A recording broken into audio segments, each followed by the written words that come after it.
with the pen, I'm learning life. My face is divine, words is fire in perfect time. Nurtured right, them man there be learning lines, rehearsing life. Trust me, far from certified. Acting while you sleep, I'm working nights. I want all the ups to feel like that Jurgen guy on Merseyside. Yes, guys. Yes, people. Welcome back to another live stream. Welcome back to another video for you guys today. Big up everybody that has locked in. Hit that like button. Make that the first thing you guys do when you guys come into these streams. Hit that like button. If you guys haven't done so already, hit the subscribe button as well. How far are we from 30k? Let me have a quick look. I know we're getting close. I think we just hit 28k. Oh, no, we haven't even hit 28k, which is weird because I swear we said a few days ago that we did, but I don't know. Maybe we had fake subs or something, or maybe I had hella unsubscribers. And if that was the case, go fuck yourselves. But same way, if you guys haven't done so already, hit that subscribe button, hit the like button, press the bell notification button as well if you want to be the first to know whenever we go live on this channel. And yeah, let me know what you guys are saying. If you guys still want to be involved with a chance of winning a free Chelsea away kit, any super chat, any amount gets you in the lottery of a chance of winning it. We are going to be doing it on Saturday. Also, guys, we're not doing a next day review on Sunday. We're doing it Saturday night because I'm flying out on Sunday. So I'm coming straight back from the Brighton game, and then we're going to do a live stream and just chop it up then. So yeah, don't expect the next day stream. We're going to be doing it on the day as soon as I get back from Brighton. But yeah, big up everyone. Hit that like button and let's see what everybody's saying. Everyone's talking about Nkunku in the comment section. I do think we could get him in January now. I don't know whether he'd come to Chelsea though, but I do think we could get the deal confirmed and then potentially loan him back. But we'll talk about that in a little set. Nico is saying Barcelona, Dembele, Rafinha, Koundé. All them can hold that. We'll leave AC out of it. But yeah, Barca are fucking pissed, bruv. We were saying during the summer, they had to be successful this season with all their levers and all the money that they spent and the new signings and everything. And they've dropped into Europa. Motherfuckers have dropped into Europa. These lots' time is running out. And I can't wait to see what kind of bullshit they try and come up with in the summer. There could be a fire sale at Barca for all we know. Could see Frankie de Jong come back on the market. Although, would de Jong really try and force his way into staying at Barca for another summer? Because the first thing Barca will do is probably try and force him out over anybody else. I'd keep an eye on it. I'd just keep an eye on it. Big up Sean Newlands. Yeah, there was a lot of mad takes yesterday. There was a lot. Big up Wason Wount. Toxic. Sean, again, big up yourself. Chelsea till I die. Henrik says, big up Lewis, broke Kelowna in the mud. Also, Johnny called you a Jorginho stan on his stream yesterday. Yeah, he thinks I'm a Jorginho stan, but it is what it is. Do you want to know why? It's because I didn't put Havertz in the thumbnail yesterday. And do you want to know why I didn't put Havertz in the thumbnail yesterday? Because I knew it would piss the Havertz stands off. How dare you not put the guy who scored the winning goal on your thumbnail? I'll put whoever I fucking want on my thumbnail. The only reason why Jorginho was there was because I knew it would piss people off. It's as simple as that. Simple as. Big up Chelsea till I die. Charlie, big up yourself. Oh, well, why you gotta do me like this? Big up yourself anyway, but simultaneously go fuck yourself. What else is everybody saying? Harrison says thoughts on the reports of a potential new Kovacic contract. I feel like I was hearing different things. Let me just check Kovacic quick, but I thought talks were stagnating. I might have got it wrong. Either way, I'm not too worried about Kovacic. I do think he'd re-sign, but is there any signs that he wouldn't? Any signs that he wouldn't? Let me have a quick look. I saw Simon Phillips report something on this, but I didn't really look too deep into it. Here we go. Mateo Kovacic himself is unsure on his Chelsea future right now and has been considering his options. He was one of the many who felt this way under Thomas Tuchel. Fucking hell, Tuchel really alienated a lot of people. It's mad.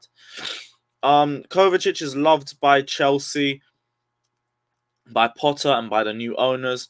They want to start talks about a new contract with the midfielder soon, as we revealed exclusively last week. Let me have a quick check on what he said, because I do want to just see if there's anything else I'm missing out on. Just bear with me, people. Okay, if it's just that, I don't think it's anything to worry about, but I can get the article up. Where is it? Kovacic, here we go. Right, so Kovacic has 2 years left on his contract. Loved by Chelsea, all of that. Unsure in his Chelsea future. Wondering whether his mindset might change at all. But sources have told me this week that he's still unsure over his Chelsea future. Meaning right now, if contract talks did start, it's my personal opinion that he probably wouldn't want to extend. As always, things could change and his mind could turn back to Chelsea and a desire to stay here. But right now, he's considering his long-term future and may look for other opportunities. I feel like he's just assessing his options, really. For me, I think a fully fit Kovacic is very... Okay, that's more just opinionated. Yeah, I just think he's assessing his options. Let me have a quick look at what his contract is, too. Let me see. Would it be anything like... That would be too... He's on about 150k a week. Could he ask for an extension, for a pay rise? I don't know. It's very speculative. I don't know. We'll see. We will see. I'll keep a track on that, but yeah, I didn't think it was as cut and dry as that.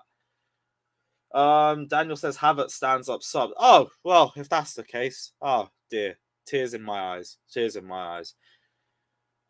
Big up Flawless saying 30k incoming. Yes, soon come. Soon come. Although we have taken a bit of a step back. To be fair, I could do more 1v1 videos. I think maybe, especially during the World Cup, we might chop that up a little bit more. Because I need new content ideas. We are going to fucking struggle during the World Cup. Big up Rigo Park saying, Barca in Europa, whiskey in my coffee. Fuck them. Every single time. I remember people saying I was going to get an AC shirt because he went to Barcelona. Like, no, God forbid. I will get a fucking Denmark shirt if I really cared like that. Goyam says, yo, Lewis, that Bitchinson Barca packet's different. My guy, why is he in your head like this, man? Come on. Big up yourself, though, anyway. I hope you're all good. Stan. What does Stan mean? Bro, have you never listened to Eminem, Stan? Stalker / fan. That's what Stans are. Just obsessed fans. Big up the Joker. Big up yourself, my guy. Abian, Yasir, Jano, Naurin. Big up everybody in here. Hit that like button. Lewis, the Brighton game on the weekend looking a bit shaky. Confident they have more time to train. They play good football. It's an open game, which benefits us. Like, it should be very similar to the Salzburg game, except maybe there'll be an up in quality. We should still be beating them. Our problem is the teams that sit deep against us, not the teams that attack us. So we should be beating Brighton. We really should. Oh shit, you blocked 13. Yo, I'm row Y, my guy. Give me a shout. Yeah, bro, I am hella petty. And it's not even because of that. I just wanted to piss people off. Anyone who wanted to see his faces there would be the people coming and saying, oh, you're in the mud and all of that. So I'm going to make you cry a little bit. It's as simple as that. Simple as that. Not the guy who cusses out our own manager saying that I'm salty. What is this? What is this, bruv? Kovacic was a starter on the Tuchel when he was fit and played most games under Potter. So unless he just wants more money, I don't understand it. I don't know, because I feel like there was starters who still kind of had issues with Tuchel. It's only just starting to leak out a bit more now. But even then, I don't get it. It probably is just a money thing. Like, I wouldn't be surprised he's seeing Jorginho ask for pay rise, or Asby asking for a pay rise. I'm thinking he's entitled to it as well. Mendy's doing the same thing. James is getting a big bumper increase. So is Mason Mount. The more you deep it is probably just money. He's on 150. He's probably going to ask for about 180. that would make the most sense to me because, yeah, you're right. In terms of playing time, like, he played the majority of the time. The only time I think he was regularly benched was our run to the Champions League final. Yeah, one-on-one content, we gotta do that. We gotta do that. Me, Eunice, and Matisse on the same stream would bang. Man just wants that fucking all-you-can-eat Chelsea podcast. That's what he wants. And hey, if they get me on, they get me on. Is what it is. Oh, so now you want to call him by his name. So you don't want to do this whole porta potty thing anymore. Say less. Say less. Daniel, you know the game, bro. You know the game. I'll piss off stands every day of the week. I don't give a fuck. Do a best current centre back. That was meant to be an Agenda FC topic. So yeah, could potentially do that.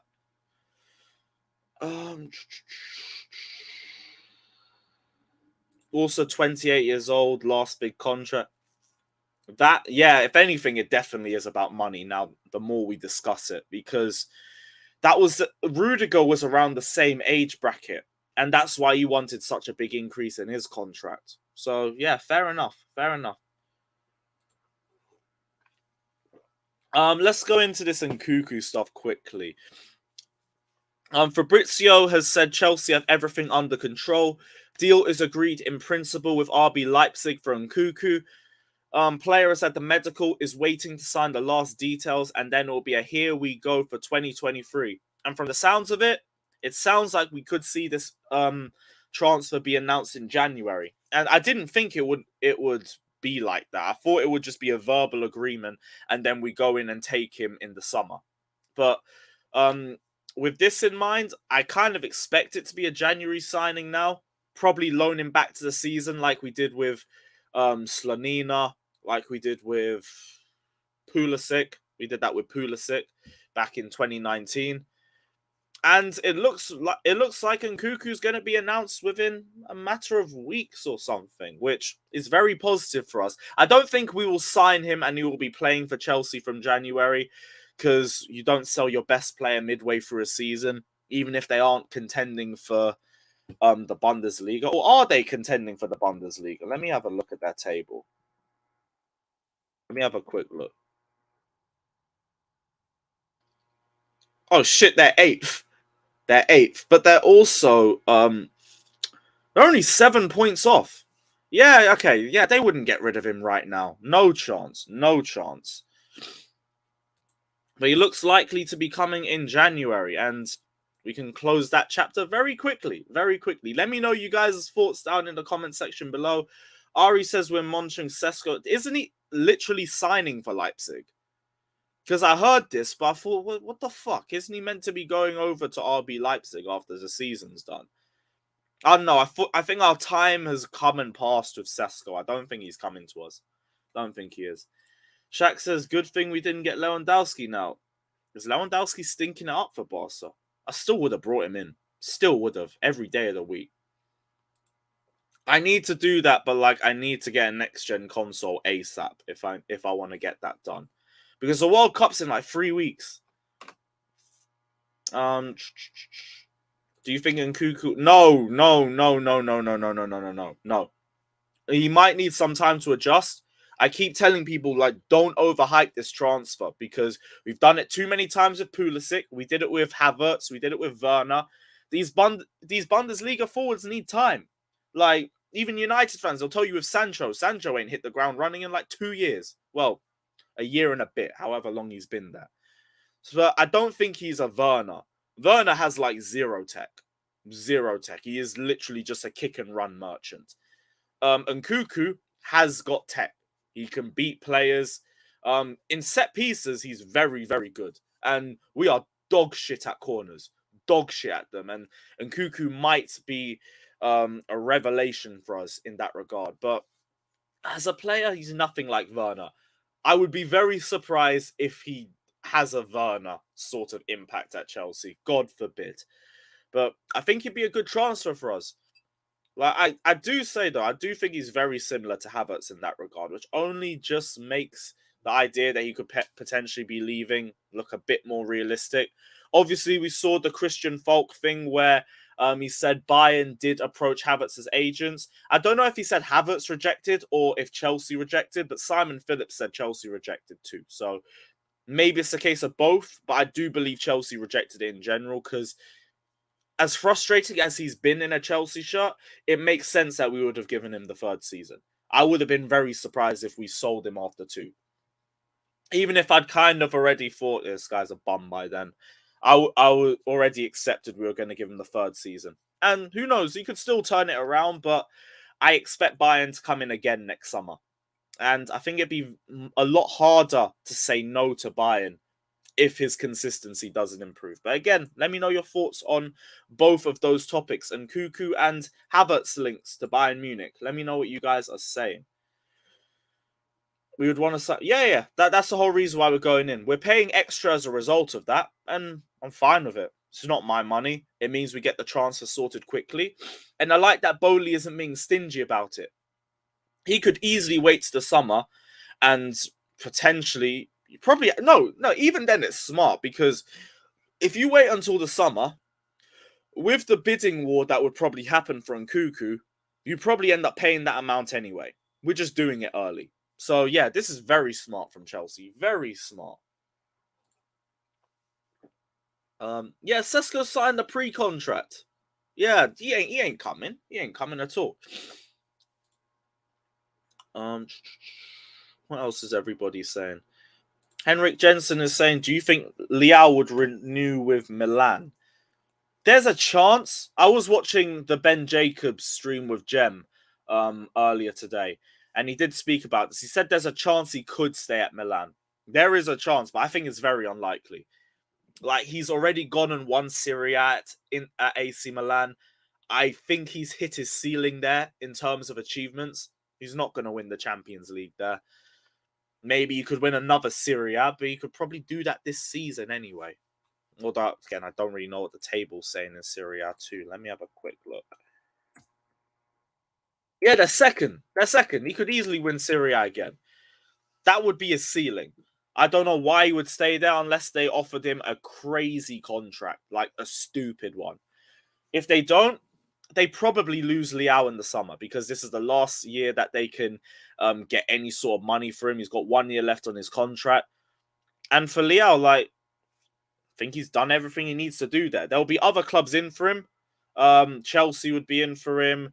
I'm sure there'll be clubs in Germany and potentially in Spain as well. I don't know, but like plenty of clubs would come in for Leao if he was for sale.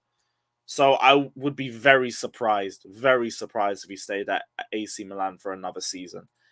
Rego Park, no chance. And if this happens, like, I would be very disappointed in Todd Bowley.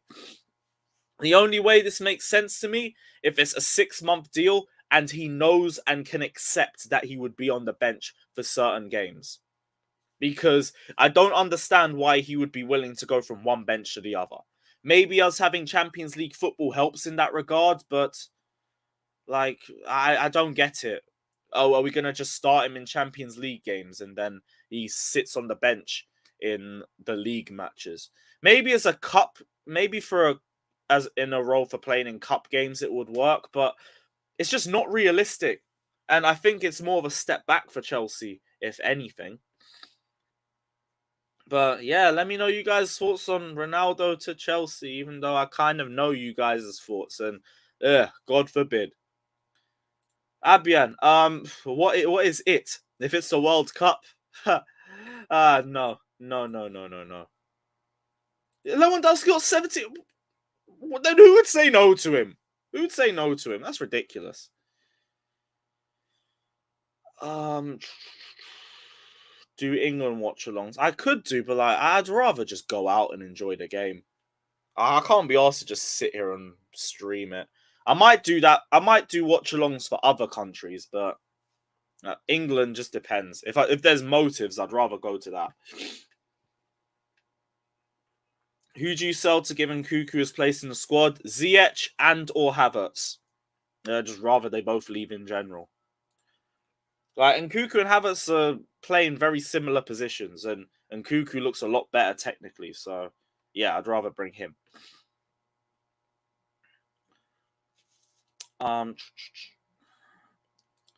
Oh, yeah, there was a release clause for Nkunku. That'd be in the summer.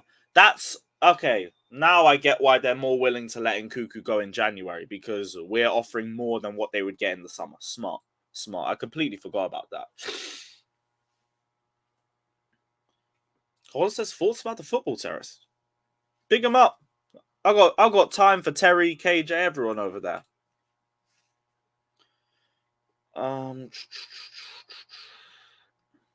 Nkunku replaces Ziyech since he's not getting game time. No, because that don't make sense.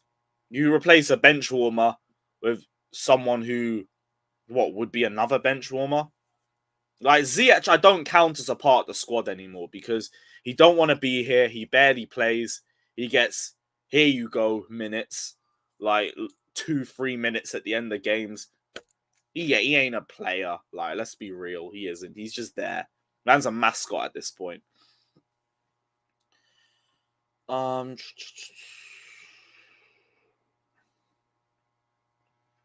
said no to Pinaldo. Yep, I don't blame everyone for spamming that shit. I'm good. Oh, that's why. That's why he's so desperate. I mean, maybe bring him for the Champions League games. But again, if he isn't going to be happy warming the bench, I don't want him here. He's just going to fuck up the dressing room. Nah, I was playing football. I didn't watch the Barca game. I need to catch the highlights, to be fair.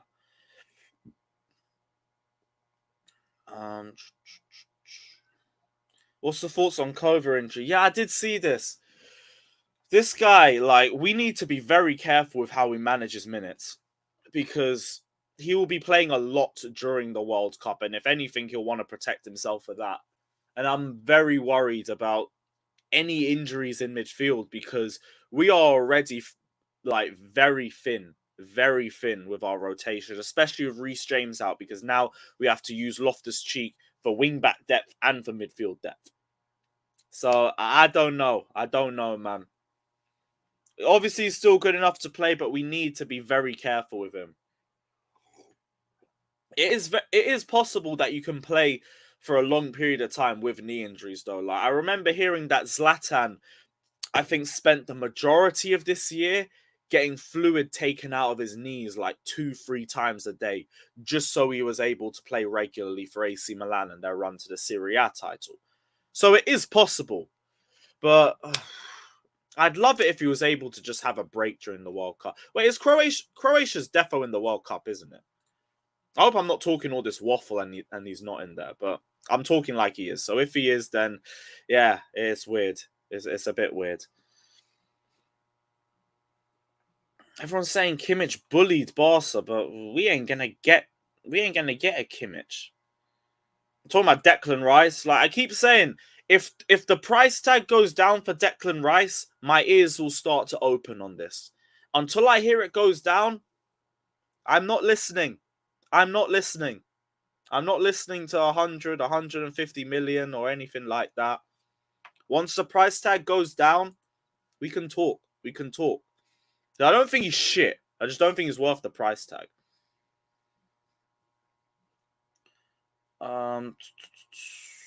Pulisic. Nah, I kind of doubt Pulisic leaves, to be honest. Obviously, like, it all depends on how the season goes, but I don't expect him to be the one that goes. I'd be very surprised. Still think it would be Havertz or Ziyech first. Yeah, Flawless saying Cristiano to the Chelsea. Not happening, my guy. Not happening. Yeah, and hit the fucking likes. I bet we ain't hit 100. 82. Come on, guys. Hit that like button. Hit the like button, people. Just had a sore calf muscle. He'll be fine. Oh, is that it? I thought it was a lot worse than that. Did I save it in my bookmarks?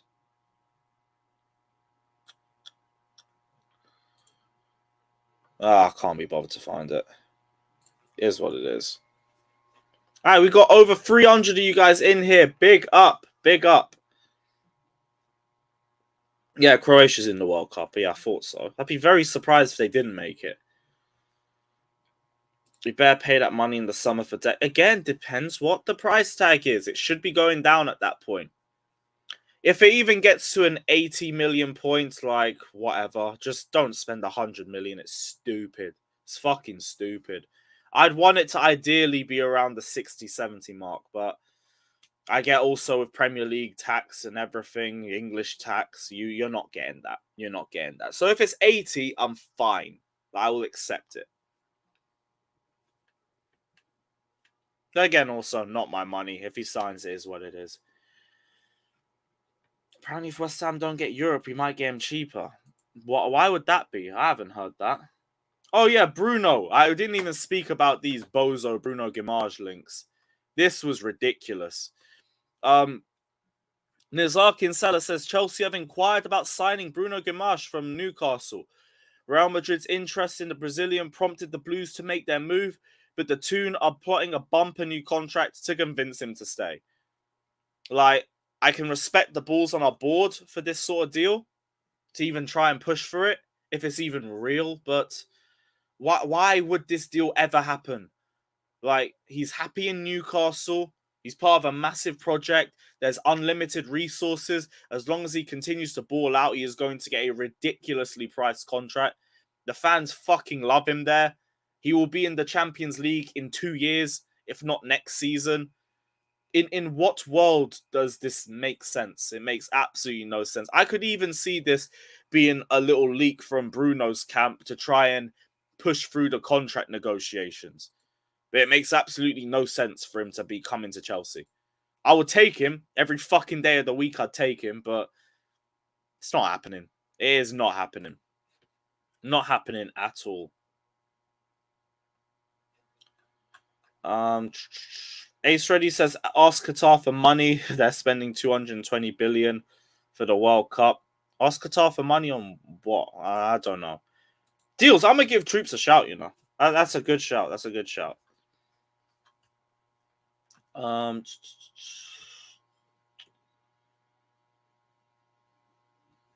We should go for your Mbappe. Your four. What? Go for Mbappe. It's very unrealistic. Very, very unrealistic, my guy.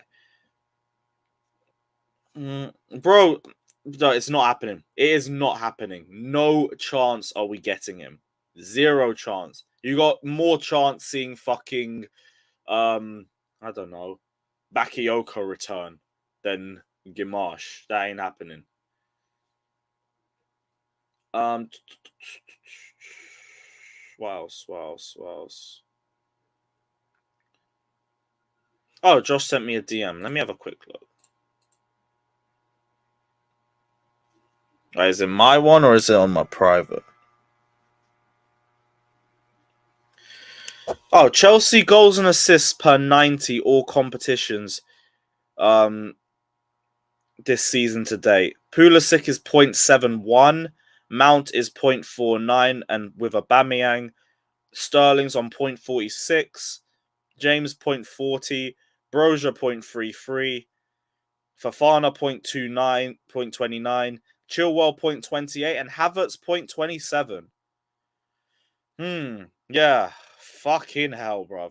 Pulisic's top of that, though. That's mad, but it doesn't even get that much game time either, so I'm not surprised. Fucking Havertz bottom, though.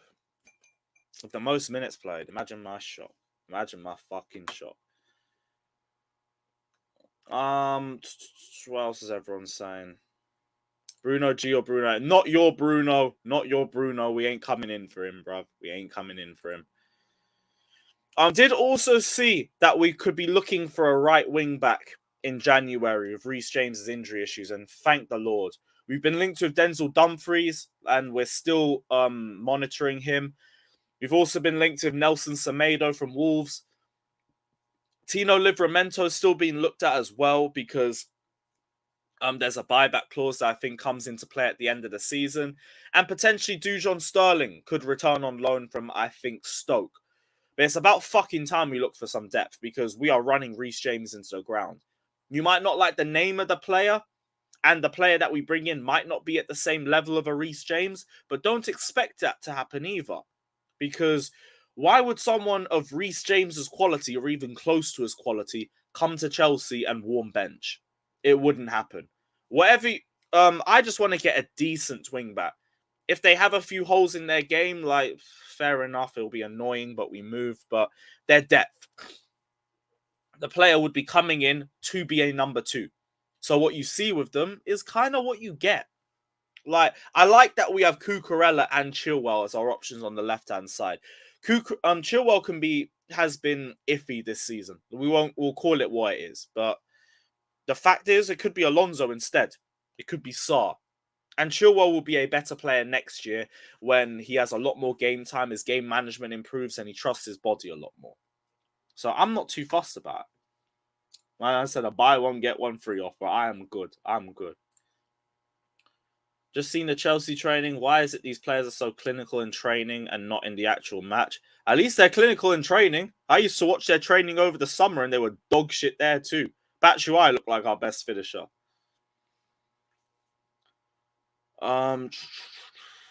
Anything else from everyone before I send the link out to the panel? Jacob says, bring back AC. Smart guy, my guy. When Barca fall, keep an eye out. Keep an eye out. Off topic, can you recommend me some good... I like autobiographies. The Zlatan one is unreal. Check out the Zlatan one. The Sir Alex one, I'd recommend. Who else? The Sir Alex one is unbelievable. That might be one of my favorites. Who else is good? Drogba's got a good autobiography. I haven't read Pulisic's yet. Who else? There's someone off the top of my head. I've seen Gary Neville's, seen Roy Keane's, read Gerrard's. I've read a few back in the day. Vardy's is nice as well. Autobiographies. Stick to autobiographies. Those are the best ones. Best ones. I said, Foku Doku just came because I brought up Dujon Sterling. You lot ain't right in the head. You ain't right in the head. Yeah, Kyle Walker-Peters potentially too. I didn't see his name come up, but we already linked with him in the summer, so I would expect that we're still looking at him too. Then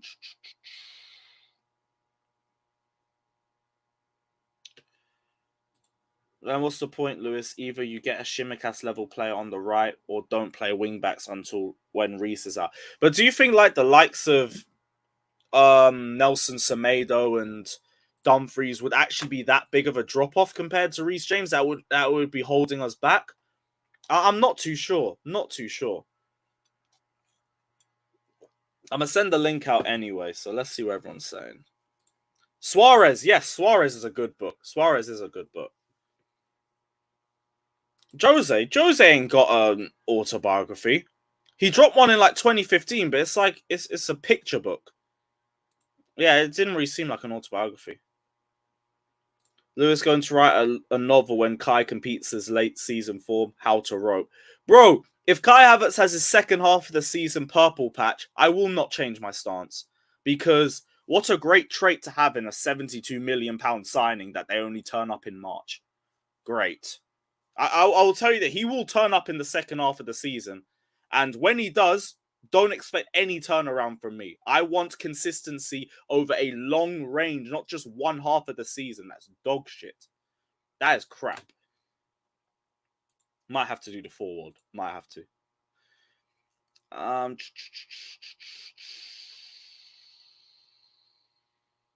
Let's see what. Right, no one rates Nelson Semedo. Fair enough. Fair enough.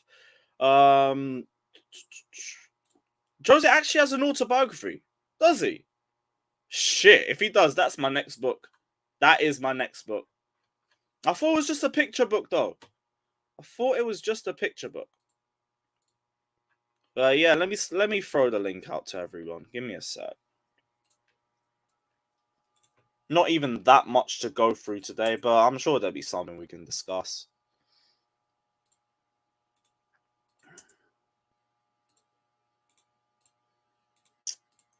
Bear with me, guys. You already know what to do. Just hit that like button. Hit the fucking likes.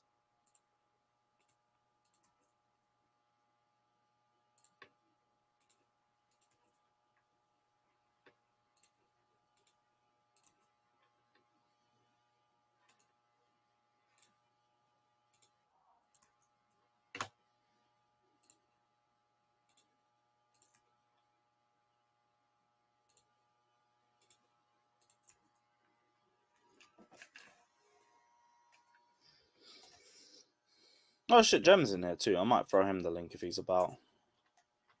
See what he's saying.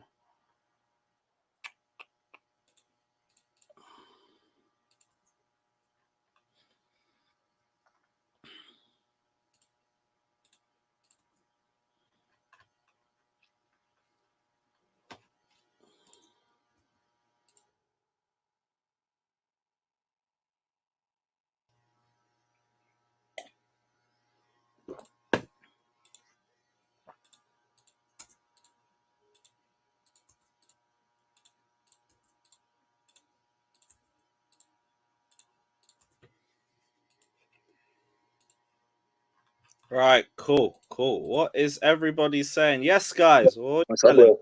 Lewis, how do you know that Jose has an autobiography, man? It's like one of the best autobiography I've read. From an actual written one?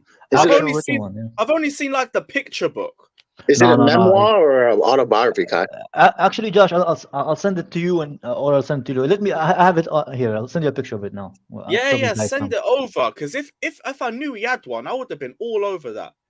Just basking in the glory of the freshest kit.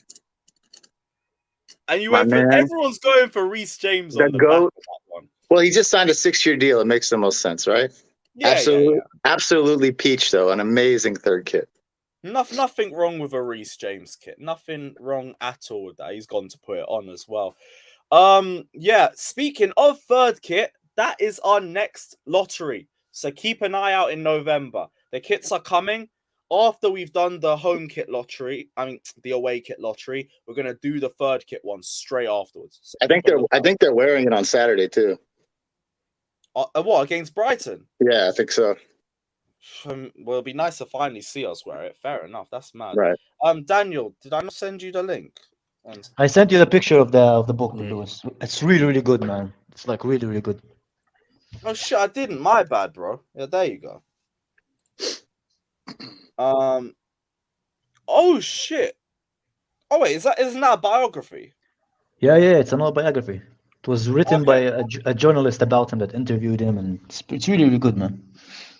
Okay, well, I'm gonna order that later today. Then I didn't even notice that. Most of it is about Chelsea as well, so you get a lot of like in the scene stuff about Drogba and about like really cool stuff as well. And I think it was after the 2015 season, so.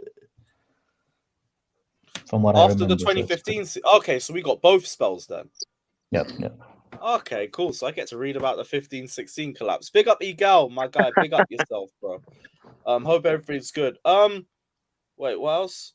Oh shit, yeah, your logo is fucking lit still. Big up yourself, man. Hope the fucking rebrand and everything does well for you, innit? Yeah, do a scope. Hop in, my guy. Hop in. Nkunku. Well, what's everyone saying about Nkunku potentially being done in January? Like, I know there's not really much. Is he gonna get to Chelsea in January? Is he gonna actually join us in January? I love Nkunku, man. Well, I don't think so. I think it depends on. Yeah, I think it depends on the qualification in Champions League. Is that what you're going to say, Josh? Or... Well, I hope they crash. I hope they crash then, man. Well, I read Chelsea were willing to offer like a little bit more money to try to get it done in January. Like they would pay a little bit more to just get the deal done in January. That would make more sense though, right? If Leipzig didn't qualify or they got eliminated at some point, they might be more willing to do that. I absolutely love the player. I love him as well, man. I said it on Twitter. He gives me flashback of Aguero, like when he first came to City, like his movement, the way he can introduce like other players into play. He is what we need. He doesn't just wait for the ball. He moves around and he was awesome in that Madrid game, man. He gave them absolute destroyed them, man. Yeah, destroyed them. He can be the one to give us that creativity in the attack that we lack. We still need. And he can finish. Yeah, he's gonna facilitate our attack a lot better. People are just gonna be static. He's gonna keep moving around. If he was to come in January, who does he replace? Bro, he replaced any of them other than maybe Ziyech may leave in January. From a roster standpoint, he could just take his roster spot, and then whatever it is with the lineup is where what it is with the lineup. But I won't cry. Whoever's taking that for him, right. Yeah, he's it might take him a little bit of time to get comfortable. That's just anybody coming to a new league takes a little, bar Holland, but. Yeah, I love the player. I think he's really, really exciting. What I'd like about him most too is he's somebody that really requires like a lot of attention from opposing teams, which frees up other guys too, which is another thing I like. I like to have guys who other teams are worried about, because that gives other guys in your team a little more space. And he's insanely composed. You know, like the way he finishes. He's composed. His decision making. Yeah, he reminded me of. You remember when Sanchez came to Arsenal his first season, how he would finish from anywhere, and like if he's in the box, he's gonna score. That's how clinical he is, which is why I want him. I wanted a player from that kind of caliber who's an inside forward who can kind of slip inside.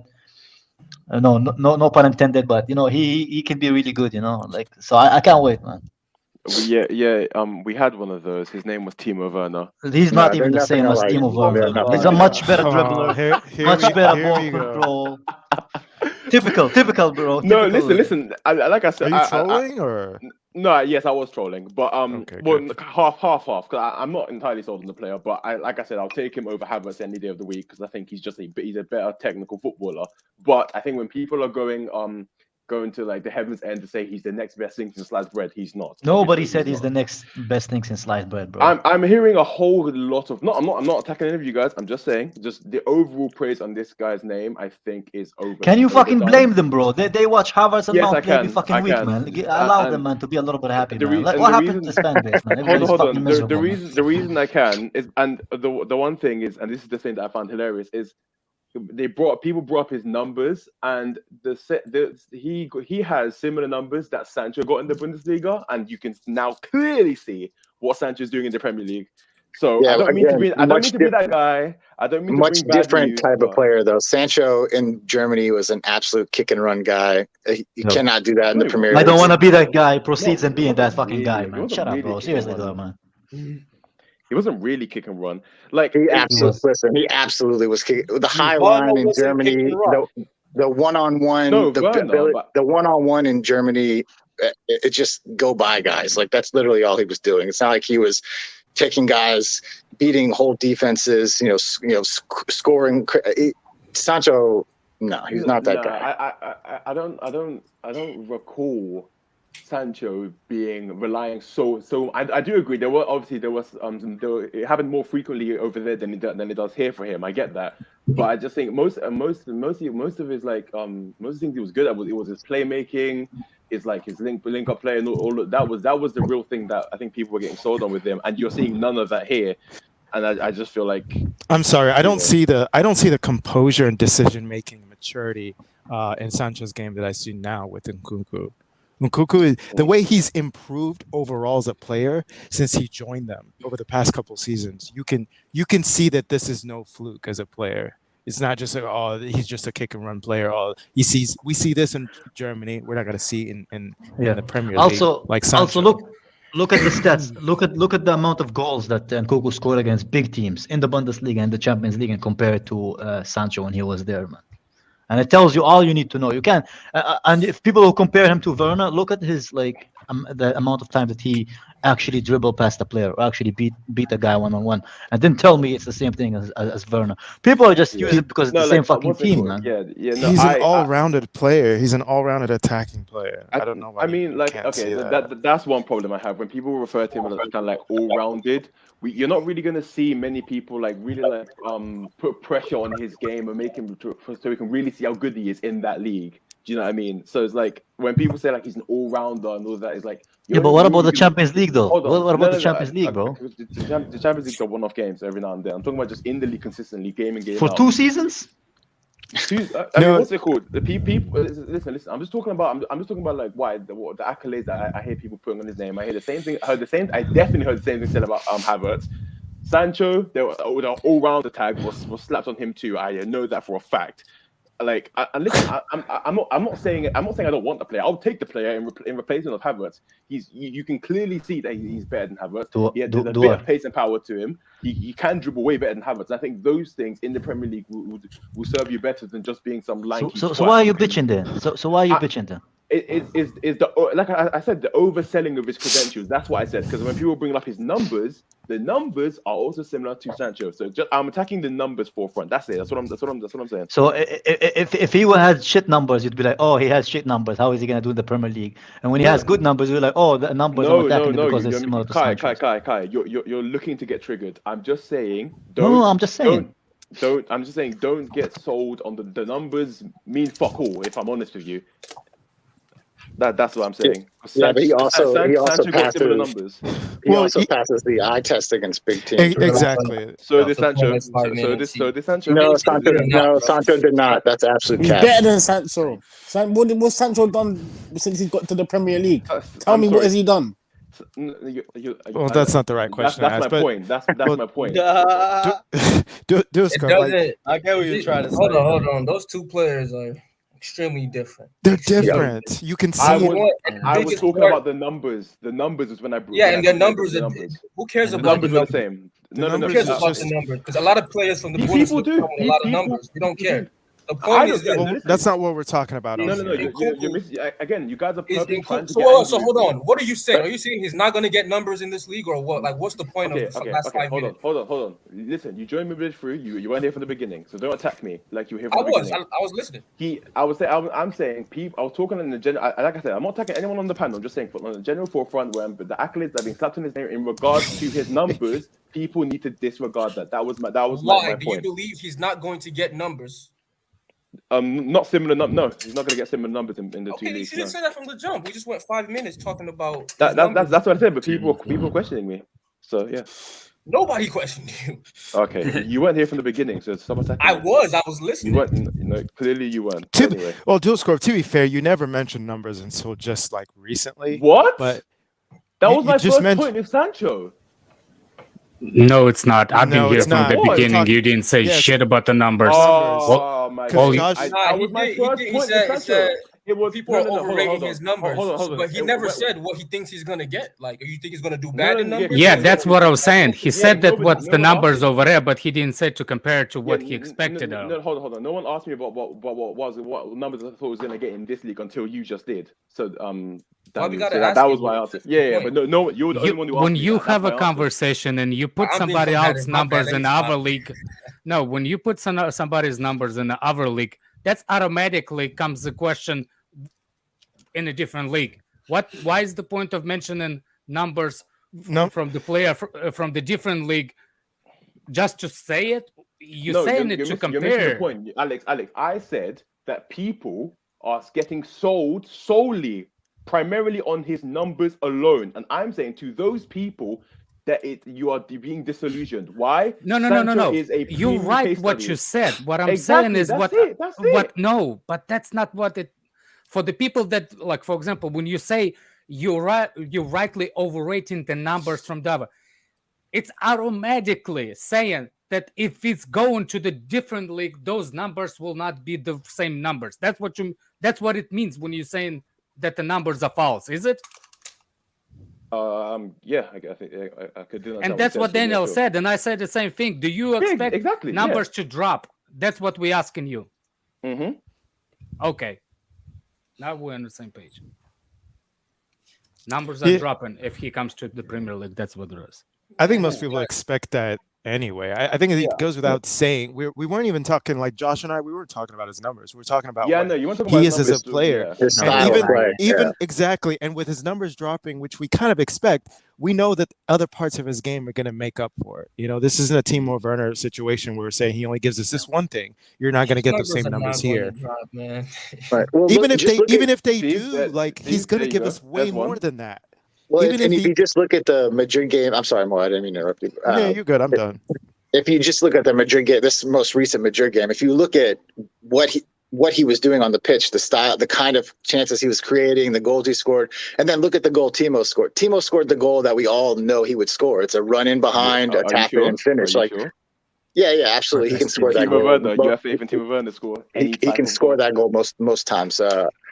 But that's the style of goal you would expect Timo to score: a run in behind, tap in, run into the box. Like, Nkunku's doing much different things than that. He's playing beautiful balls in behind. He's getting out. That ball he almost scored where he shot from like way off on the wing. I mean, that would have been an absolute class goal, and it was very close to going in. But just a much different style of player. But even if it's the same style, when Timo got into this league, he got so many chances running in behind. He just shit and he missed them.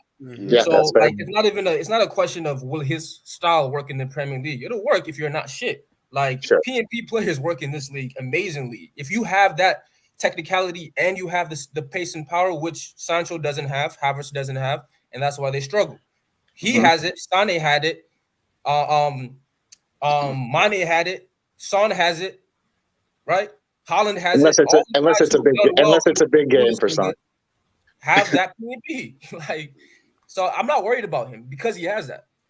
Honestly, that's the only reason why I'm not worried. Otherwise, he'd be like Shinji Kagawa and all these other guys who've come in high technically, but no P&P. If you don't have that in this league, you're going to struggle, especially as a winger. Yeah, that's fair. I don't know if he's really like that's a winger per se, but he's definitely not. He's more of like a 10 versatile. He's versatile. I think he has a little bit of physicality in him. That's why I like. Yeah, Nkunku, yes, you can see it. You can see it in the game. That's what I think the people misunderstand. I think he's not that easy to be pushed around the ball. He has a little bit, and he's not that guy that like all the step overs, all the same way he beats the player. He's not one trick pony. Is that could be applied? Or he needs to be silky. You know? Or it's like a too much. You know what I'm saying? I did not watch the kid for too long, but a couple of times I watched him. It's not that bad actually. That's fair, Alex. Most people haven't watched him like a long time. Like, I mean, I've seen him last season and this season, and maybe once or twice at PSG, but not enough to like at PSG to make an assumption about him. But just from what I've seen last year and this year, just a much different style of player. I've been watching him for a glimpse of Sane. I've been watching him for 2 seasons. Yeah, you could say he has similarity to that physicality, the way like the way he protects the ball. I think the glimpse of Sane was in it. Like, and you know the difference with him. People keep comparing him to Werner, but he can lose. He can lose his man if somebody's trying to take the ball away from him when he's in the box. He's not just gonna be like, "Oh shit, that's it. I reached like a fucking obstacle." He actually can do something and kind of move away from him and try to score. When I don't get when people like, honestly, like I don't want to be a fucking dick, but people who watch Nkunku and compare him to Werner's, like they're not even the same fucking players, man. Yeah, not even the same fucking player technically, man. It's insane. I like to say, just like for banter, I tend to say that he's Timo Werner with a bit of seasoning, and obviously I say that to troll, but like obviously there are some similarities with like the pace and the behind the running, but obviously like just mentally. Pace is a common thing for wingers, bro. What do you mean? Like similarities? Pace is a common thing for a winger. He's not. They're not okay. But he can play on the wing. He played on the wing a few times as well. I don't see him as a center forward. It's not even a like. Yeah, but he drifts the wing. That distinction doesn't matter. The fact that he has the ability to get away from players through his pace, you know what I mean, through his strength is going to help him in this. Every player that I've seen come in this league with that level of P&P always works. Yeah. What's the P&P? Pace and power. Reminds me of pace and power. Oh, I thought it was like 50 cents. PIMP. Oh my! He is that too. Ain't no damn pimp. Yeah. He has pigtails, man. You can't have pimp with pigtails. Come on, man. Let's stick to football, man. He's not on that level. He's a top G. Yeah. But anyway, I didn't know what PMP means, but he reminds me of Mane. Listen, if we get him and Leao, the dynamic of the team changes completely. Like it goes from we become an extremely dangerous team, and I understand our fan base has been they've bogged down. They love this super technical, not passing. Fuck that. You know what I mean? Like you saw how AC Milan, they had nothing against us but him. Just pass it to him and try to have him do his thing with his pace and his dribbling and his power. Like sometimes you don't need this extra shit. Like Haaland touches the ball twice and just in behind and go. You know what I mean? They're not that bad, obviously, because they're actually wingers, they're midfielders, they're attacking forwards who can actually come inside and play 1-2s and touch the ball and dribble. So it's even, you know what I mean? I think it's a no Chelsea fans should be questioning these type of signings. Like no doubt. And that's the thing about Leao that I love too. Is I actually think. Guys, like, go ahead, Dan. No, you're fine, Dan. Go ahead. You guys are bums, man. Yeah, that's the thing about Leao that I love. Is like I actually think AC Milan hinder his game a lot because he is their only real threat. So he has to go so deep to try to pick the ball up, and then he's like, there's so much focus on him. And a team like Chelsea, when you have so many weapons, a guy like him could just absolutely eat because he's got so many tools in his tool shed, like 6'3", pace, strong, good on the ball, can finish. Like if you're doing that in a team where you've got other weapons, like it really will make him stand out. But you know what? Why I like Leao? Why I want him at Chelsea? Because unlike the majority of the guys we have in attack, he is actually very intelligent against low blocks. If you watch him play in the Italian league, which is you could say a semi like defensive league, right? Look at him against low blocks. He's intelligent with the way he moves. I think he extremely like changes like altogether. Like he would revolutionize our attack. But will we get him? Will we not? I don't know. I feel like AC Milan are not gonna let this guy go because they know he's special. You know. AC Milan want to Pulisic. They have 1 year left on. I know, Alex, but I'm saying they'll offer him something. You know, like they'll try to offer. Yeah, him but he's not. He would have signed by now if he was going to extend. I think he's as good as gone. I think Chelsea probably are in pole position for him. Well, I mean, like, okay, even if we're going to like delve into that, how much do you think anybody would be willing to pay for him? Like a realistic amount? I think because for me, I think anything above 100 million. 70 million and Pulisic. He's not going. That's for what I it. would do. He's not going for it. He cannot go for more than 70, 80. He has 1 year left. It's because Italian. like You're not going to sell him more than that. I mean, personally, I think it's more likely that he'll resign. But he's shown absolutely not no wages to resign him. He's shown no glimpse of that. No. You know when. Hold on a second. Leao when he remind me of when he played at Stamford Bridge. Remember when Costa played at Chelsea in the Championship League?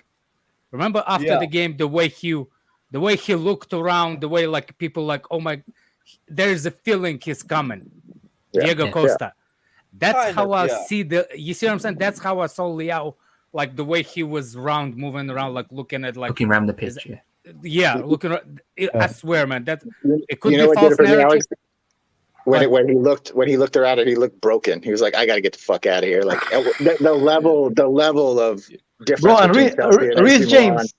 Reece James doing all this foreplay, man. So you might get him, man. Reece James is hugging him, giving him like some hugs. I think he got a serious awakening on the level of football between Milan and Chelsea. Like, there's no. As a matter of fact, that even if there's no chance of him re-signing with AC Milan. There's more percentage he will not join Chelsea, somebody else, then he will re-sign the contract with AC Milan. Not a chance. Duar, you're so negative, bro. You sound like sexual frustration, bro. Come on, man. Stop it, bro. You sound like you want nothing. You sound like you want nothing good for the club, bro. No, exactly. It's not that. It's just the way I hear like people like talk. But from what I've heard, the way people talk about me, like, how do you want us to talk? No, the way people talk with the club, it doesn't seem like they want to let him go. And typically in those scenarios, they find a way to make something. Well, they don't, but they don't really have any can't force him to sign a contract. No, I get it. AC Milan's owners are American, aren't they? Oh, they want to let him go. Yeah, no. They're not Russian. They don't hold them in time to. How does that? Like, because Tomboli can speak to them properly. Like I will say, I'm not. Bro, like, English is international language, bro. They can speak without Tomboli, bro. Yeah, all that was at least that bullet. Nkunku is done, so we have one down. You know what I mean? Yeah. And I think his teammate is probably done too. I think Gvardiol's done as well, but I don't know if it'll happen in January. But I think that deal's about done as well. Kid, man. Listen, man. Dude, bro, bring that kid over here. Bring that kid here. He's incredible. Chubby, man. He's not chubby, damn. I think. Look, he's Daniel, got if Gvardiol is coming, that means that Koulibaly is leaving. That's baby fat. I think it means Thiago. No. Thiago most likely probably. Right. Koulibaly's Koulibaly's replacing Thiago. Yeah. Sorry. Yeah. If Gvardiol is coming, Fofana get fit, we get another center forward. Or Koulibaly's bye. No, Thiago. Koulibaly's staying. He's replacing. Or benched. Yeah. Thiago Silva. Yeah, I can see us signing another center back. We're short now. We're criminals. Gvardiol? And to be fair, I think no. We're short now, right? As a center back. Like we're numbers? on numbers. Yes, well, with numbers. Fofana being injured, yeah. Fofana being injured. And we still have Chalobah. We still have Chalobah. You cannot rely. But he's not saying Chalobah's not good. He's saying from a purely numbers standpoint, we don't have enough center backs to like stay fresh all season. So we going to buy a center back. If Gvardiol release clause a match for 60 mil, it's a good signing. Doesn't matter. It's a no-brainer. Exactly. People think not for that me, it's not, bro.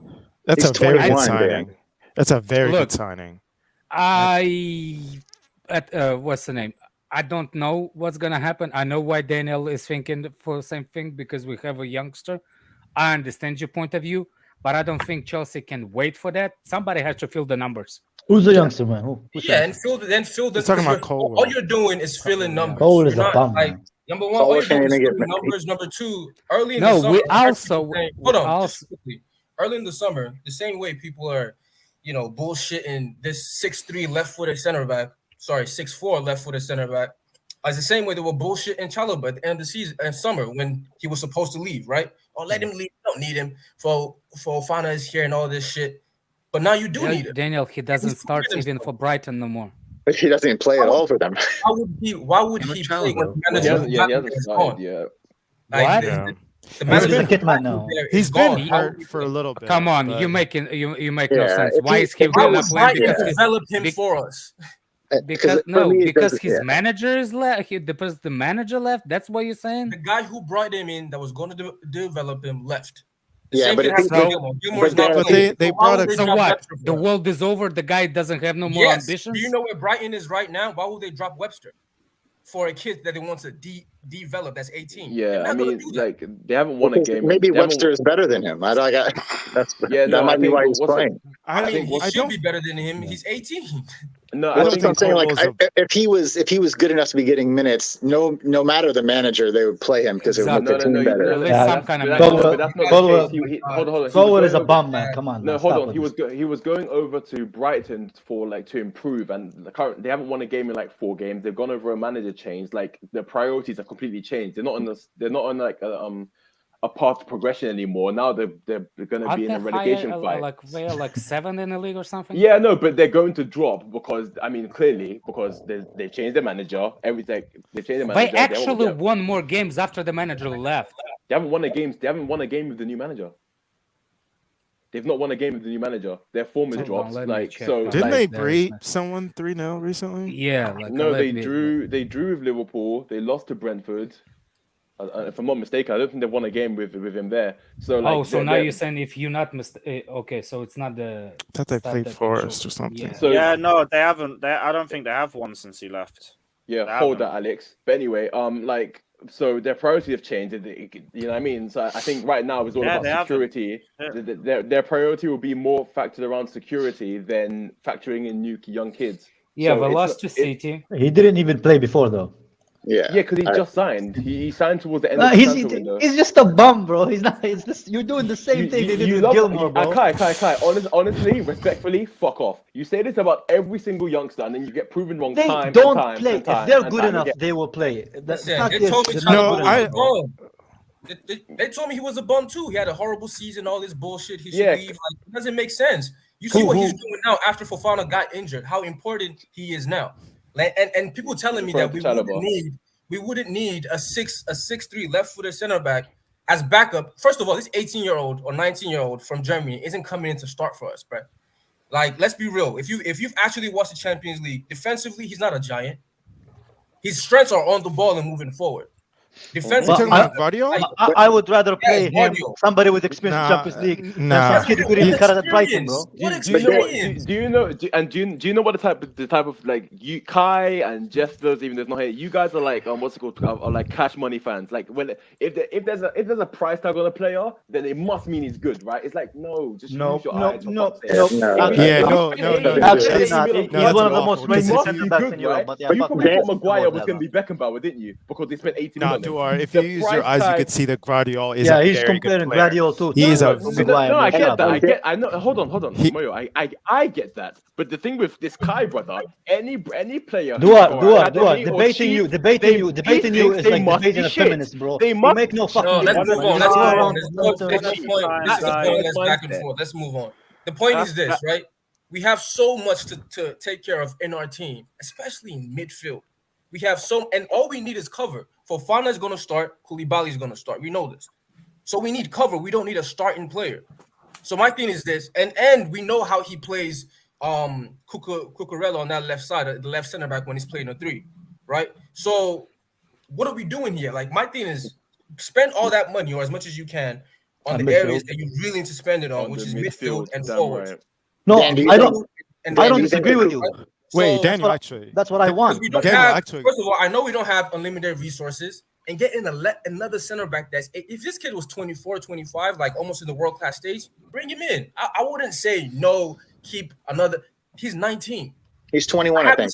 How many 19-year-olds have come into our team and played to the top level? No, Daniel, this is an actual question I want to ask. Are you talking about who's 21? Gvardiol? Gvardiol's 21, I think. Are you talking about January or are you talking about in the summer? If it's January, yes, we got to bring in midfield. That has to be the priority no matter what. Summer as well. But if the summer where we can now reassess and bolster up in other positions, why not bring this guy in? Summer, let me tell you after we've taken care of the midfield. Go ahead. Let me tell you the midfield situation right now. You have to replace Conte. You're going through a negotiation war with Georgie, right? But even then, you're going to have to replace him as well because they're trying to offer him one year. He doesn't want the 1 year. Either way, you have to replace him, even if you give him like 1 year extra, right? Because if you don't replace him, then you have to buy somebody else. So that's 2 players. Kovacic after he comes back, he's going to be injured again. You have to get 3. At least 3 center mids are coming into this club. And I've not heard links to barely anyone. At least 3 center mids need to come into this club. Bruno Guimares. City wants Gvardiol. Hold on, that's 3. Okay, first of all, that's 3 center mids, right? I'm not including the backup right back for Reece James that you have to get. Not including in Nkunku that you're about to sign. And I'm also not including Leao that you want to sign. So how does a center back fit into that to that mixture? Because we're rich, bitch. But that's not the point. That's not the point. We may be rich, but our priorities are out of tune. Like that's. I agree that the center back is the last thing we need right now. Like I think midfield and attack. I think we need to get Leao. Somebody posted the release clause by Metla was. It's 42 million pounds. 42 million pounds. If Barca go bust. So for who? For who? For fuck's sake, let me Gvardiol. For Gvardiol is 42 mil. So for 42 mil, and we can use the player to go the other way, that could be done without actually spend the bank. Yeah. You know what I think? I think he's going to be a bench player when he comes in. That's why I don't. Let him be the bench player. Why have a 40 million player? But he's a better bench player than the player that doesn't play at all. Which kid? The Brighton kid? This is crazy. No. No, look, for me. I'm sorry, it's Asinine. I can't even. Colwell. Yeah. Colwell. Look, Gvardiol is 21. You keep saying that he's the same age as what's his name? Colwell. Colwell is 18, right? Or 19? No, Gvardiol is 21 years old. I think Colwell is 19. 18 or 19, right? So of course there is a big difference, and you cannot rely at Chelsea if one injury you go directly to non-experienced player, even as a backup. You see how Fofana played when he came in, right? Where? Here at Chelsea. Yeah, I see him. Fofana been playing for Leicester. Gvardiol, yeah. But you saw him struggling, right? Gvardiol is 20. Colwood is 19. Who, Fofana? I don't think Fofana struggled, really. He's 20, but he's gonna be 21 in January, so it's basically 20. Yeah, and Colwood will be 20. Will be 20 in Colwood is a Brighton bum, man. Leave it, allow it, bro. In February, they're roughly the same age. But Dan, don't you think that's the style? Why could be a Brighton bum? He's not the bomb, but he definitely Chelsea. Like I keep saying, people, you think that the Chelsea can develop? We can't wait. The level of experience is completely illogical. It's just completely. We can't. Hold on. We can't wait for. Hold on. We can't wait for what? We can't wait to develop him when we have an opportunity to spend 42 million on a player. We have to develop Gvardiol too. Dan, the level of experience is so much different. Age and experience is not the same thing. Okay. Well, no, I get that, but when we're talking about experience, hold on. You're meddling over. People saying Dan, and all of a sudden he keeps answering for the Daniel. Like we're meddling. We're talking about experience. Like this is a player who spent his whole career at like Thiago Silva. Like there's a year difference between them. Like, I'm talking about game. Do you understand what experience means? Yeah, but even based on this, Cole has no experience. One at a One at a time. What is the experience for? What is the experience for? Right? Are you saying we can't wait? Because right now, next season, we're challenging for this title. If you're telling me Gvardiol is going to come in and be ready to challenge for a title for us, fair enough. Bring him in. My expectations are going to be very, very high. But I don't think he is. I think he's 21. Look, he's never played Daniel, I can explain that BNP in this league. They understand it's fucking different. So I believe Croatian has a PIMP in him. Yeah, he plays for the national side. He starts for the national. Don't tell me. What does Cole play for? What national team? Look. I think he trains under 21 at Brighton. One at a time. Look, England's better than hold on a Croatia. second. All right, guys, slow down. Guys, 5 people are talking at the same time. Hold on a second. Let me tell you one little thing what I'm trying to compare. You telling me that, for example, if something happens with a left center back and we can rely on the Colwill throughout the season, like we, for example, will rely with Reece James getting injured, and we're going to rely on who? On the youngster? That's how you want Chelsea to go? And when we say an experience, I'm not saying he experienced 21 years old versus 19 years old. That's not experience. Colwill, to be fair, didn't have no experience. He played in championship. He never hit the ball with the what's the name? With the team that played in championship league. He played against the big teams. Colwill didn't. What the fuck are we talking about? My point. Hold on a second. If Reece James, if Lampard was not the manager and we will not be banned, so now we're doing that would be a question. No. Now we're doing maybes. The point was the kid came in straight from the championship at 19 years old and was backup for us. The next year he was a starter. Reece James did not only play 1 year. Never mind. It completely. It's Hold on. Let me go. Reece James only had one loan. I guarantee you. You get Gvardiol and you get Colwill. You put them in the Chelsea team. When it comes to adjusting, they will both be as lost as each other. Experience this, experience that. Listen. Whatever experience you believe. Hold on. Whatever experience you believe that Gvardiol has gained in this time, it will not oversee his age. He's not been balling like this for years and years. He's the same age as Gvardiol. This is crazy talk, guys. What are we talking about now? One guy has started 2 years at a top level in Germany. He starts for his national team. The other guy played another one season spent most of his time with at a fucking Huddersfield. hitman, man. Hold on, let me hold on. Slow down. Let me make this point now. Let me make this point and then you go. You can say that Gvardiol's better than Colwill. I might even agree with you on that. My point being, you saying that you want to go all hell for leather for this guy to now come in and join the team based on what 2 years in the same in 2 years. Nobody say all hell and think if it's opportunity because he played Croatia, like that means anything. Okay. Or instead of it doesn't mean Croatia is one of the better national teams. Wait, what? It doesn't. Where did Croatia finish in the last because the whole argument that about his national team, it just comes back to his age again. It's like, oh, we played for national team. Bro, did you just say that Croatia is the national team, bro? Oh my god! So again. Eduard, can you just shut up for 1 second? Did you just say that Croatia is a bad? Why not just stick with the? No, go back. I'm not gonna forgive you, bro. What did you say about Croatia as a national team? You do know that they finished in the quarterfinals before, and almost in the semifinals for two tournaments in a row. What do you mean they're not? So did England. What do you mean? Okay, what do we think is the higher level? Croatia's national team or England's U21? He doesn't have one fucking cap, bro. Yeah. The World Cup. They was in the final of the World Cup. Why are you comparing England's national team versus Croatia? Care about he does not play for England national team. He plays for U21. But it doesn't. Listen, national teams don't matter. Bellingham starts for England. I don't. Bellingham doesn't start for national team. Yes, he does. He's coming from the bench. He doesn't. He starts for England. What are you talking about?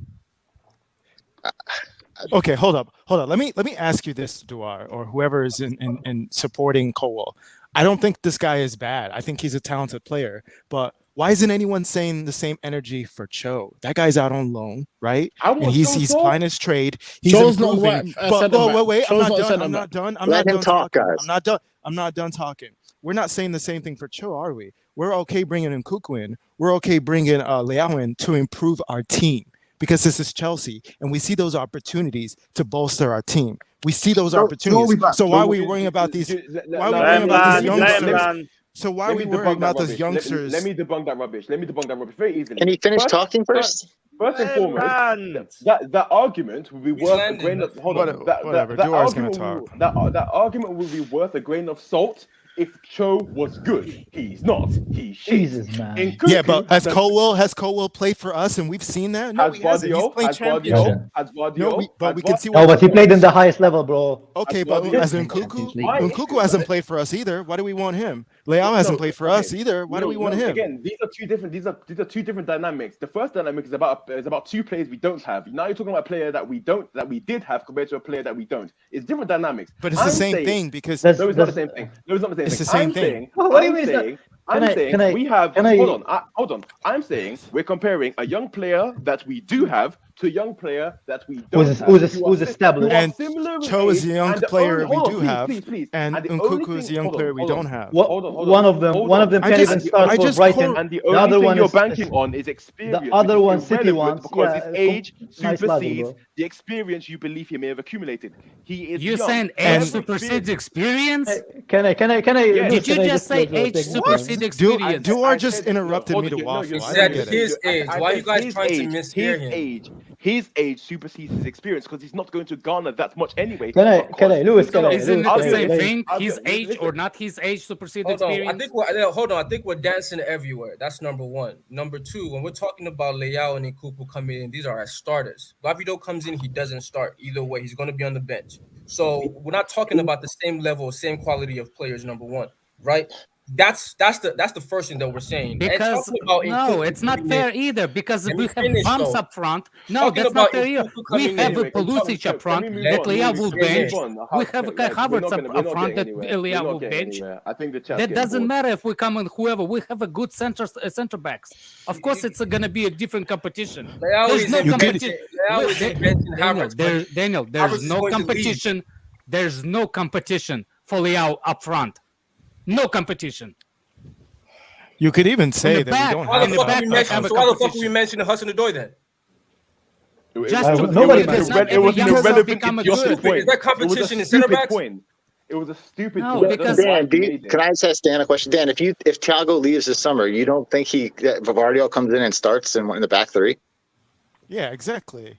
Arguably, he's coming to start. I think he starts from day one. Koulibaly is going to play center back. Center back. You could even say Koulibaly is not a left center back. Okay, a question. He's not a good fit. Okay, no, beautiful. Let's say all these players come in theory, right? And Nkunku comes in, Leao comes in, Gvardiol comes in, Declan Rice, and Gvardiol. Fuck Declan Rice. So Gvardiol starts, right? What does the team look like? Who's playing center? Who are the three center backs? I'd say Fofana is in the middle, Koulibaly's on the right, and Gvardiol's on the left. Okay, perfect. Fofana in his time. Fofana and probably Cucurella, because Cucurella is only playing left center back because Koulibaly is hurt right now. Where's Sterling playing? One of the insides. Maybe the bench, to be honest with you. Maybe the bench. Maybe he's a sub next year. See, this is where we have fantasy. This is fantasy. No, why is that fantasy? Why is that fantasy? That's similar to the City team. That's similar to the City team. How is that fantasy? Let Dan go. That used to be fantasy. Cucurella right now doesn't even play wing back. This is because Koulibaly is injured. Because Koulibaly is injured, that's why he doesn't play wing back. Let me just give you something just really quickly. Even when Koulibaly was there, he wasn't playing wing back. That's not true. He was playing left center back. That's not true, then Daniel. That is true. That is not true. He played wing back once, and they subbed him. No, that's not true again. Well, when Tuchel was here, Koulibaly was playing left center back, and Cucurella was playing and before the injury, I'm talking about when Potter came. But that's before two injuries for center backs. That's why he played as a. So when Koulibaly comes back, who do you think is going to play left center back? I think Cucurella would play left center back. No, Koulibaly will start left back. Sorry, he will play left wing back. Center back, and you play Cucurella at left wing back. Yeah, that's what's gonna happen. Koulibaly hasn't really had a He doesn't run prefer out since Cucurella at left wing back. He doesn't. Yes, he does. The only reason he plays Cucurella's left center back is because Cucurella can actually play left center back. If Chilwell was able to play left center back, he'd have played him as left center back. Yeah, Daniel, I think he was still tweaking with things. He was still tweaking things. Koulibaly hasn't got to play left center back like that yet. Another thing people forget, even Harry Potter said that he will actually use less Thiago Silva. He wants him to be fit for the whole season, not going on injury. He said he's going to play him less. He's going to be worried. He's going to try to keep him fit. Go ahead, I'm sorry. Well, in just our small sample size of Fofana this season, when Thiago didn't play, Fofana played center back, which I think is ideally where he'll be because he's so good on the ball. Like that's probably where he'll be long term for us. I mean, listen, I get your point, Dan. Dan, are you saying more of like when it comes to Colwell, like it's just a better financial option than Gvardiol, or do you think Colwell's a comparable player to Gvardiol? One has financial. One has played games in the Bundesliga, which I don't rate. Everybody knows I don't rate that fucking league. So I don't really care. Like in terms of the experience that I've seen and what I watched from Colwell last year, if I'm going to have somebody on the bench, because the number one center back off the bench is going to be Chalobah anyway. We're talking about not the left center back. No. Regardless, because if Koulibaly starting centrally and you bring Chalobah in and you play Fofana in the middle, that's what it's going to be. It's going to be. Daniel, what don't you rate about the Bundesliga anyway? So my thing is, what don't you rate? I don't see the point of spending 40 million pounds on a youngster that we have to develop anyway, because Gvardiol is not there. I would say that. Dude, would you say Gvardiol's development is further along than Colwell's? No. You don't think so? No, you can say that. You can say that. That's a fair. How can you not? He started 2 years. Time out, guys. One second. Anyway, it takes them a while to get to the point where they need to get to. It takes them a long time. Center backs don't get really good and world class till they're about 25 anyway. Thank you. But he's already this good. Yeah, but he's already this good at this age compared to Colwell. You do know the City one. So by your standard, Colwell even farther than Gvardiol. Then neither of them are going to start. That is my point. Exactly. You don't know that. You don't know that. Like I said, if you put both of them in this Chelsea team, they will have the same amount of time needing to adjust as one another. It will be the exact same. And also, you can say that. Listen, we're going to sign the kid. We're going to sign the kid. I'm just telling you why I wouldn't do it, and the reasons why it's going to take him just as long to get to the level he needs to get to. Either way. Oh, yeah, I understand your point. I went to Germany and had 2 Defender of the Year. That's what he got. He got Young Player of the Year once, and he got Defender of the Year the other. And he Daniel, in what league, Dan? In the Bundesliga, where he's playing, what Gvardiol is playing right now.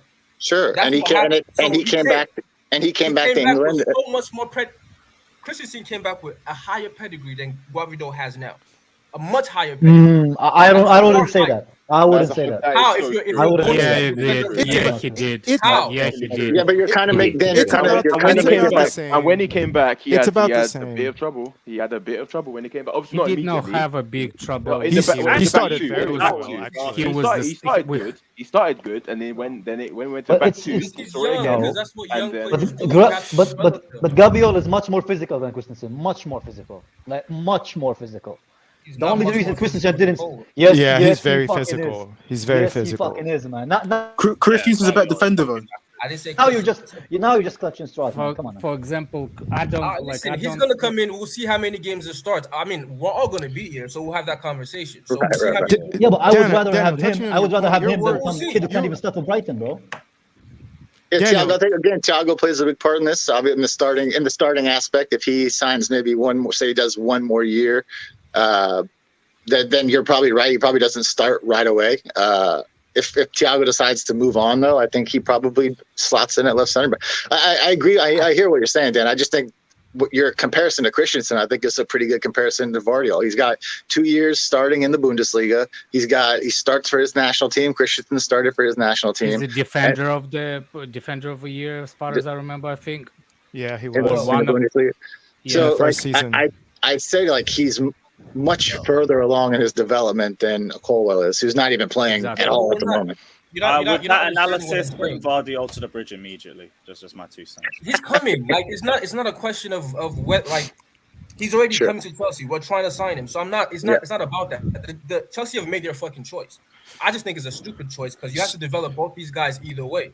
Well, like you can tell when center backs are already there. Like, do we really have to develop Colwell though? Does the club really thinking about it even? Do we have to I don't know, man. No, Daniel. Just one last question. So your issue is the priority, right? Like, what if we do take care of midfield and we take care of fullback and all the other positions we need to take care of, but we also bring him in? Then are you still having an issue with him instead of keeping Colwell? Are you still having issue with that, or I want to see where your priority is?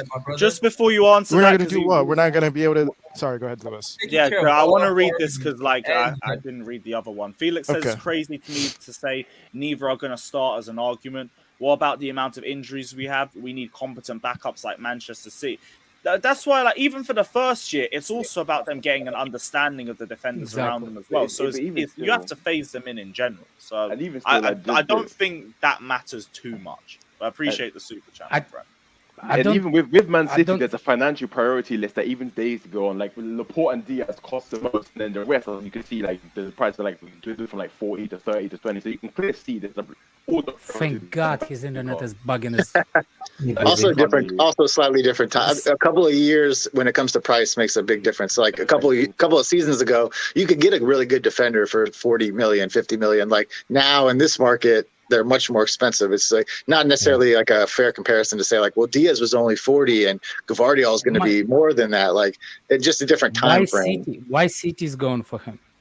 They actually gonna price. The only reason we not getting him is because we get outpriced by City. Yeah. Wait, City not going for Colwell? Wants him really bad. No, but come on, Kai. Sorry, I'm saying like they want him. He's the type of player that he's playing from the back. He's the player that now center back are looked for a specific way. It's the playing center back. Yeah. I'm sorry, but I didn't see Colwell playing center back. He's a center back, old-fashioned one. He's not playing center back. You didn't watch Colwell. I didn't. I watched him a couple of times. I didn't see it. So then how can you talk about where he plays or where he can play? Because I saw more. Hold on. He's played one season apart from this one. Even the worst internet doesn't agree with him, man. And what kind of... All through while he was in the youth teams, he played left center back.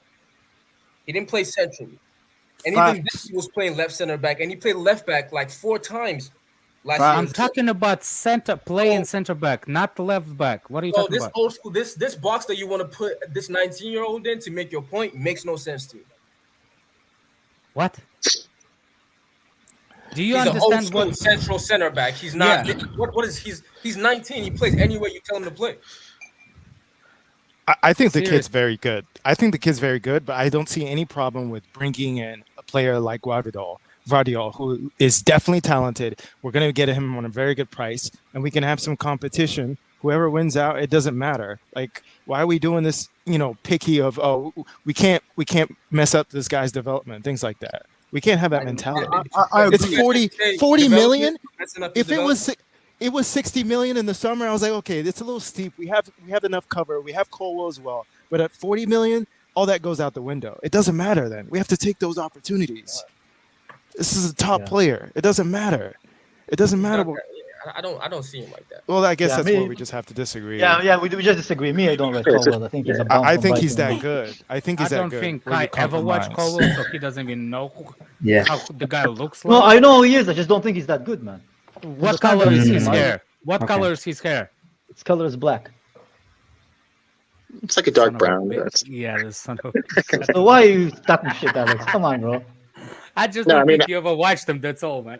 I should have said he's a ginger. Listen, whether you guys know it or not, I know there's if with money wise, there's going to be a compromise, and we'll be talking about this later on as like, well, we have to understand the club spent this much money on this, and this, right? Like just the same way they couldn't take care of midfield this year because we had too many players in there and shit like that. So it's going to be a situation of something is going to get left out when you're taking care of an area that you don't have to address right now. Exactly, Daniel. We agree with you that he's not priority. I don't think anybody disagrees. We never talked about his talent level.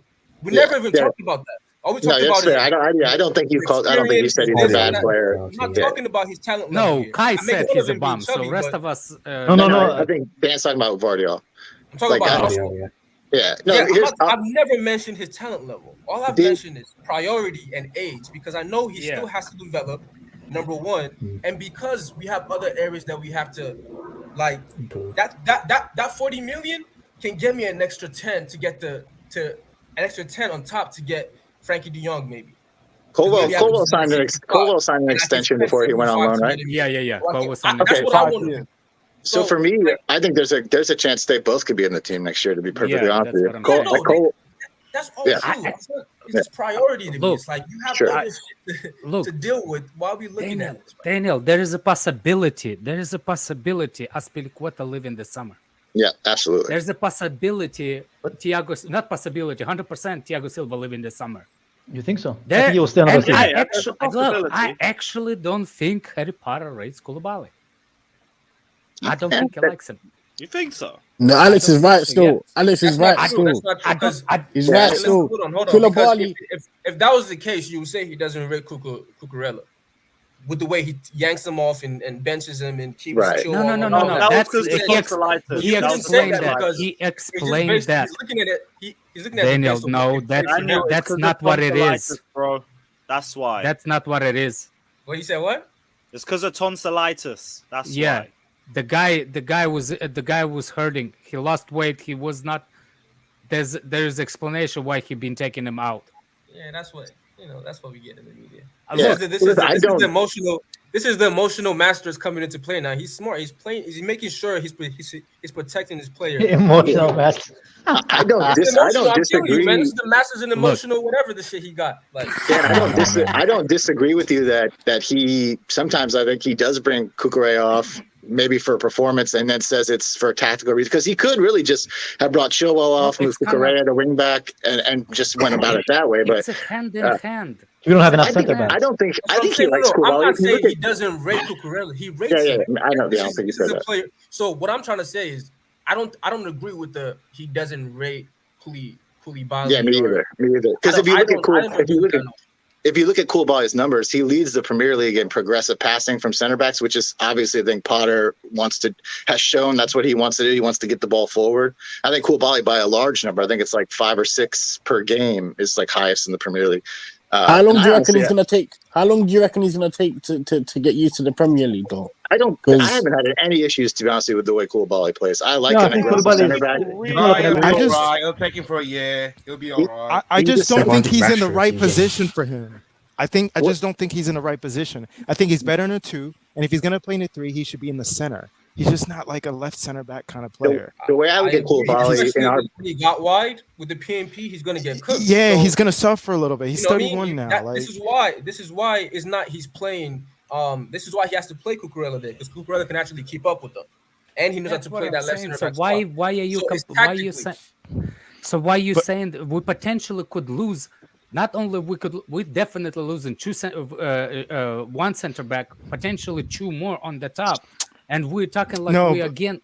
Aspie is not really a center back. I think we have more of a numbers game for me with Aspie. Like if he leaves, it's just another number. He's leaving. I think they're gonna let him go. Yeah, I think he probably will too. But for me, like I look at Koulibaly, when I look at him as kind of like an attack dog in the back. Like Thiago's sort of like running the show, and he's like an attack. He's the guy who bombs forward to attack the ball. Sometimes when you do that, a guy can get in behind you, which has happened a couple times, right? But he does have that pace to get back and physicality to maybe get a guy off the ball.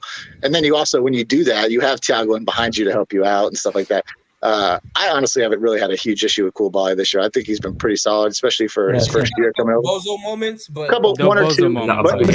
So did Thiago. So did Thiago last game. A Bozo moment coming way too high. Facts. He missed the ball. Like Alex, you said it the other day. Like if you're going to do that, if you're Thiago, you got to get the ball or get the player, because if you miss, that's what happens. The Bozo moment. You know what it is? I'm not even arguing. I'm not arguing. What do you call it? Colwell or Gvardiol, because they're probably going to be in the team. Both of them, yeah, I agree. Next year, I agree. Based on how many, like I just know, for Fofana, I feel like he's just going to be one of those guys who is in and out. right? But either way, I think they can both. It's not about that. It's about let's talk like midfield. I would rather like 40 million on Frimpong to come in and be a backup to Reece James. That's just I'm just throwing a name out there, right? I think we're gonna fix the right wing back situation this January. Yeah, potentially. Kyle Walker-Peters. Oh man, you again, man. Stop it, bro. You always No, I actually rate How much is it going to cost? It's going to cost about 40 million, right? Josh, big up. Big up, guys. Hey, let's have an actual big up. football conversation. Enjoy You the wouldn't kit, man. take Kyle Enjoy the kit, man. Walker-Peters. Somebody's You not take- here, man. you take- Somebody's not here. You take Dumfries. Gucci Dan, baby. Big up, guys. Fucking simp for that guy, man. Fucking hell. Oh no. You have no right to call anybody a sim, Fatul, man. Yes. No right, man, whatsoever, bro. Daniel, I swear, Fatter only knows how to say Me? two things. Hey, Let's what? have it right and You simple. said I what? That's it. Nothing else. He's calling me. We're One, not you. waiting for the software update, Will Lewis. What was Hey, that? Yellow bus Daniel, I wasn't talking about. Fatur is waiting for the software update, man. To be able to Oh, say no, I that. like got one that, moment. got That's it. that. You like loads. Fuck's Okay. sake. Right. Felix says if you factor in the fact that it's easier to score in Bundesliga, you also factor in that he will likely play with better players at Chelsea like Leao. That depends on if we get them both. How is which is Leao going to help possible. defensively? No, he's talking about Nkunku in this one. Oh, okay, So- bet. And like I get, he'll be around better players. It might help him Bro, be better and make more chances. But you also have to adapt to the intensity of the league too. So like, Can I that's why I say don't overhype it too much. Just let him come, let him bed in, and just perform. Go on. can I be honest though? Like like while we were talking, yeah, I'm watching Nkunku like clips and games, Highlights. and you watch his like his like ball control ability, man. And then you see people compare him to Werner. Man. I swear, man. Sometimes it's okay to punch people in the face, bro. Yeah, Because they're you like watch Werner, so it's far like apart, literally bro. all running into Yeah, he doesn't space have the ball and control. Like counterattack. this guy has like elite ball control. I can literally say he has elite ball control when he has the ball in his feet. Like he can beat a man. Like, I don't get it, man. I don't get Chelsea fans, man. It's not comparable. People haven't watched players. You're just fucking. Yeah, exactly. Whatever. Nkunku is completely different to Timo. They're similar in the fact that the way Nkunku scores goals is balls in behind. Otherwise, it's like long shots. That's the way I've seen all his goals.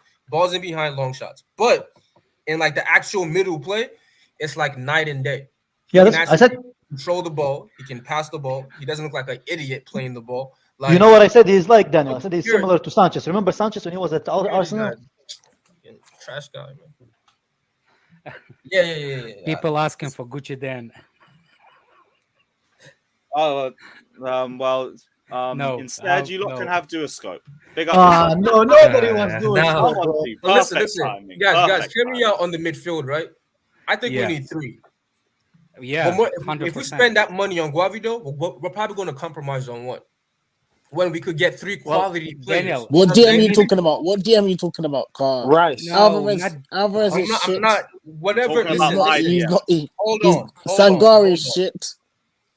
Sangari, All right, go ahead. shit. Name the midfielders you want. Yeah, Sangari is shit. Sangari How many, and Alvarez how many is games shit. have you watched of him? Cool. My 5, point anyway 6. is we all want Really? a world class or close to world class DM. Close We to all world want class. a world class or close to world class passer I of want the a ball. close to world right? class. I don't Right? rate the World class or word, close to but world class passer of the ball as well. So those Enzo two Fernandez. profiles, those 2 profiles need to be of the top of the top. It's going to cost us money. We all know this.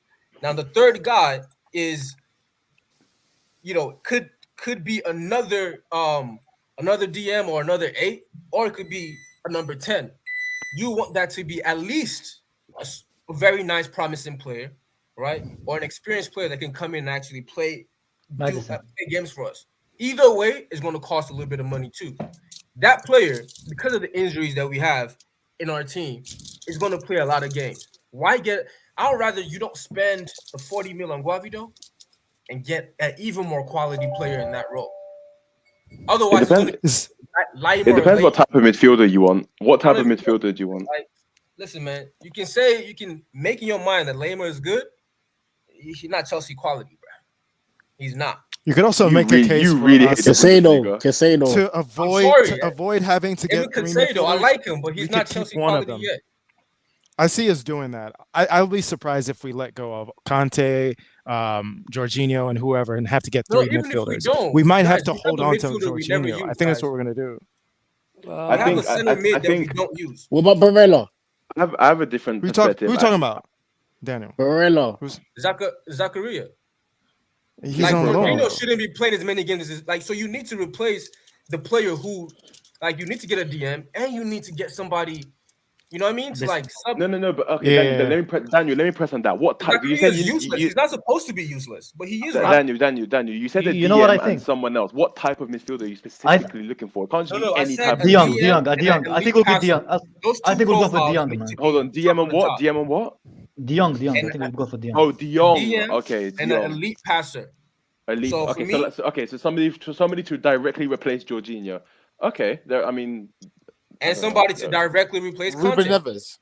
So if you want, okay, cool. If you want somebody to directly replace Kante, you're going to have to like go with like a younger player like a Caicedo, because there's no ready-made player like Kante. There isn't. It's not like for like. I'm trying to get a DM. The elite passer is not the DM. Okay, what type? But Kante's not a DM. Kante's not a DM. Yeah, but we don't have to have like for like for. We don't have a DM. Kante's not elite passer either.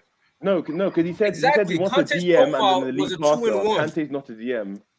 Wait, yeah, we're not directly replacing the guys who are leaving. He's talking about the profiles he wants in the team. Okay, so you want a DM and a guy who can pass. Okay, got you. Fair enough.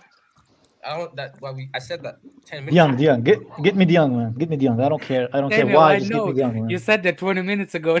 Because someone said that he said De Jong instead of a DM. That's why I was confused. That's Kai was saying he wants De Jong. Yes, I said I want De Jong. I don't know what Daniel said. Daniel said I need DM and a passer, and he's like, so that's Jorginho replacement. No, I think we should get De Jong and a DM. I think that would be like the ideal scenario. We have someone who can pass and somebody who can play the anchor. I was listening to two different people say two different things.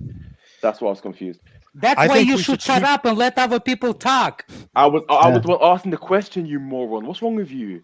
I was asking the question. You asking the question when two Shut people the fuck are up, talking. you weirdo. I don't care what you have to You're say. weirdo. Anyway. Your parents don't love you. Okay, okay, stay in your bin, man. Wait. Okay, so continue conversation. Daniel, what type of midfield? What midfielders have you seen that catch your eye? You want to argue with me? Let's go. No, I'm asking you. I want to have a conversation. I'll tell you who I want. Declan Rice, that's who I want. I just want to know, because people say I want midfielder X, Y, Z, but like, I'm not hearing. I don't hear that many names. All right, hold on. Let me tell you. Stop talking now. Let me tell you. All right, so, like I said, I want two main profiles, and the other profile can be, a young guy. Names. I'm gonna tell you the names if you shut up. Now for a DM, Declan Rice. Come on, top of the top. That's who I want. As the passer, yeah, just being Rice. There you go. Now I agree with that. And for the third option, and I've looked into this. I don't hate the Portuguese league like I hate the German league. So I want to take his form in the Portuguese league. I'm gonna take it as it's going to be real. Enzo, that'll be my third option. So I'll get those three players. Enzo's hard still. I do rate Portuguese league too. So because Enzo's passing is elite, and he has Portuguese that league is more suitable for English leagues the same way as the French. For me, I'm getting those three guys. I don't know about the names, but I'm just saying the Portuguese league is always underrated towards the players. I haven't watched him play much at all. Is Enzo a DM? Is he a DM like a Rice? No, he's not. What is his profile? The one thing is that you have to look at the quality of the league, and you don't know if he can do those passes just because it's that league, but his passing is different level. But what kind of role does he play? Is he like a? No, he plays DM, but he's not really a. Listen, he plays DM. He plays number 6. But even as a 6, what is he? Is he a deep lying? Yeah, is he deep lying? Deep creative player, right? Yeah, he's a deep lying player. But I would say the way I would say, because again I haven't watched him much, but the way I say that I see him, I don't see him having that defensive prowess, but his passing he has enough.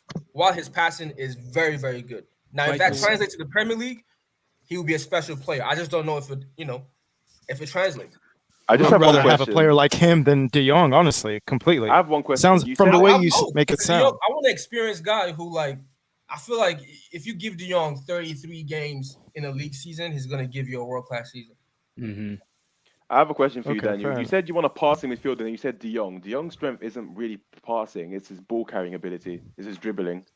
So Passing is also another strength he has, so I'm not sure. What, He's literally one of the You know, when highest you're- like when pass you're- completion in Europe, bro. See, when you're a top player, you're not just a one-trick pony. So yes, he can progress the ball through his dribbling, but I've seen him ping 60-yard balls to his wing back off a fucking turn. So like when I see things like that, okay, you can actually give me what I need. You don't need to dribble to progress the ball every single time. You can spray. You know when to do those like different things. Daniel, I don't think brings me to the. That brings me to And the second also, part of like the I said, question. I wanted 3 players. So the other player, Enzo, who Yes. has that quality, is just because No, I he's get younger, that. is where I'm saying, you know what, I don't know if he's gonna start yet. But if he's I a get better that, passer and he fits but more, don't then he you starts. think? But don't you think that's a little too similar to a player already have, Kovacic, or do you want to replace Kovacic as well? Are you compare Kovacic with the passing ability of De Jong? No, I'm talking. No, okay, you're missing the entire. He's close. He's definitely closer to. He's very. My point is, he's similar. He's a similar player to Kovacic, and I'm saying, do you want 2 players that are very similar? But Kovacic is 29 years old, man. He's gonna be 30 soon. So You I'm can't just- asking. So I'm asking. Do you want? So I'm asking. The question is, do you want to also replace Kovacic? That's the question I'm asking. Because I'm Daniel. Do you want to answer that? Yes, if I'm getting 2 top players to play in my team, I'll do. First of all, when everybody's fit, Kovacic doesn't start because Conte starts. And I told you, not in terms of their individual qualities, because first of all, you can never replace Conte like for like. You never do that. He's a defensive giant. The difference is he hunts for the ball. He doesn't sit. Now, I want somebody who sits and is also a defensive giant, and I want a passer.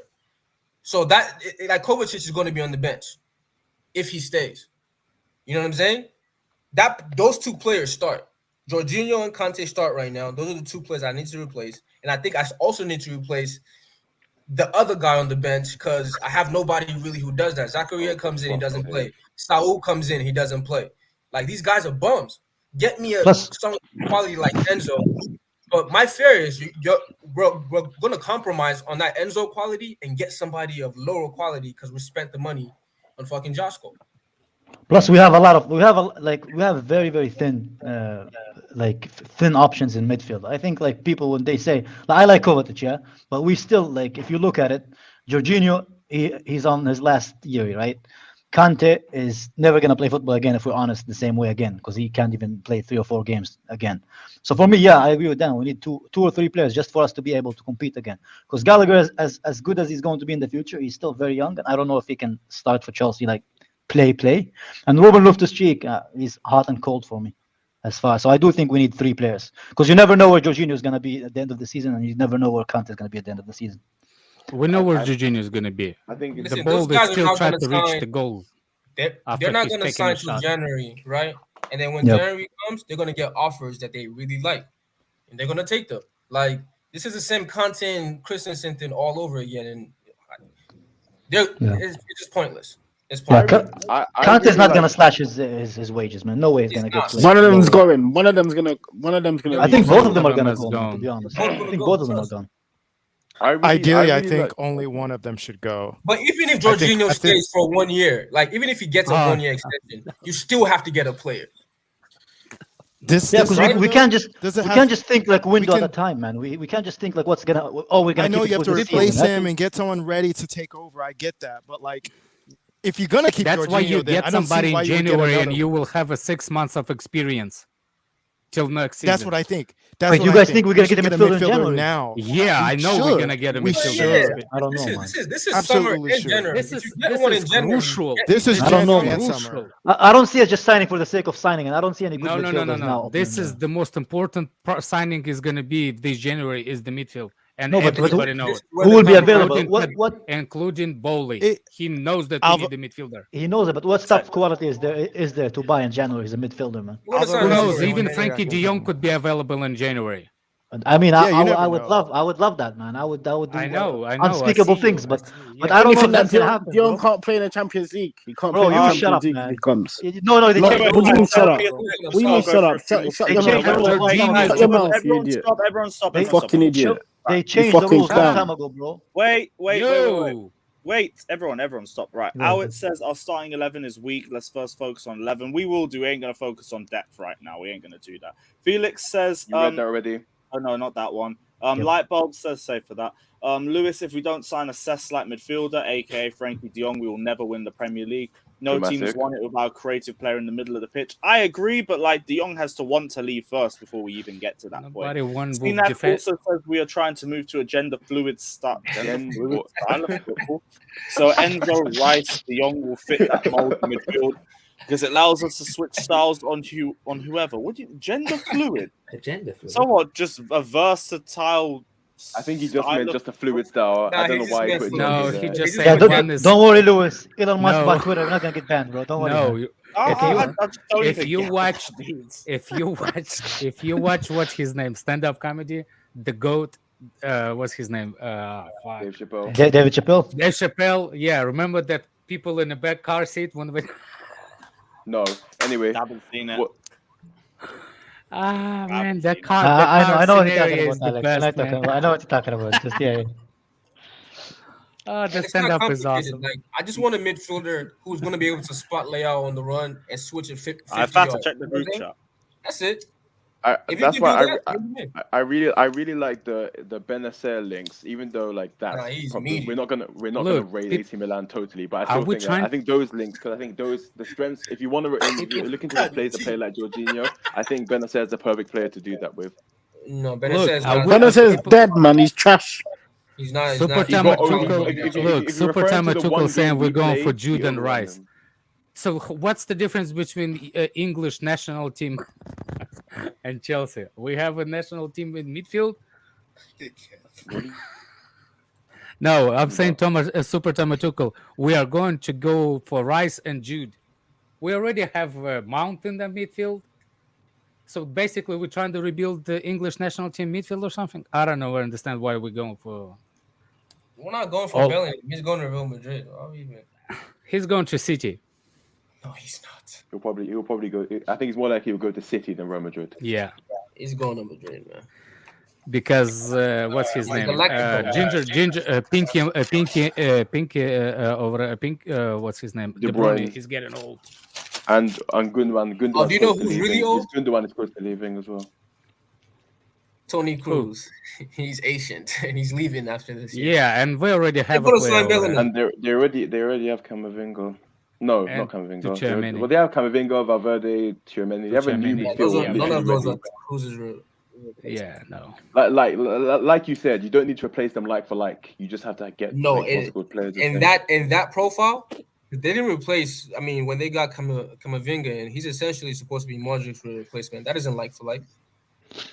Yeah. It's pretty close. They're two going to very City. balanced. They're two Okay. very His balanced passing midfielders. isn't. He's better defensively, but his passing isn't close to Modric's. His passing range, Yeah. maybe not, but it's like his overall passing game is pretty good.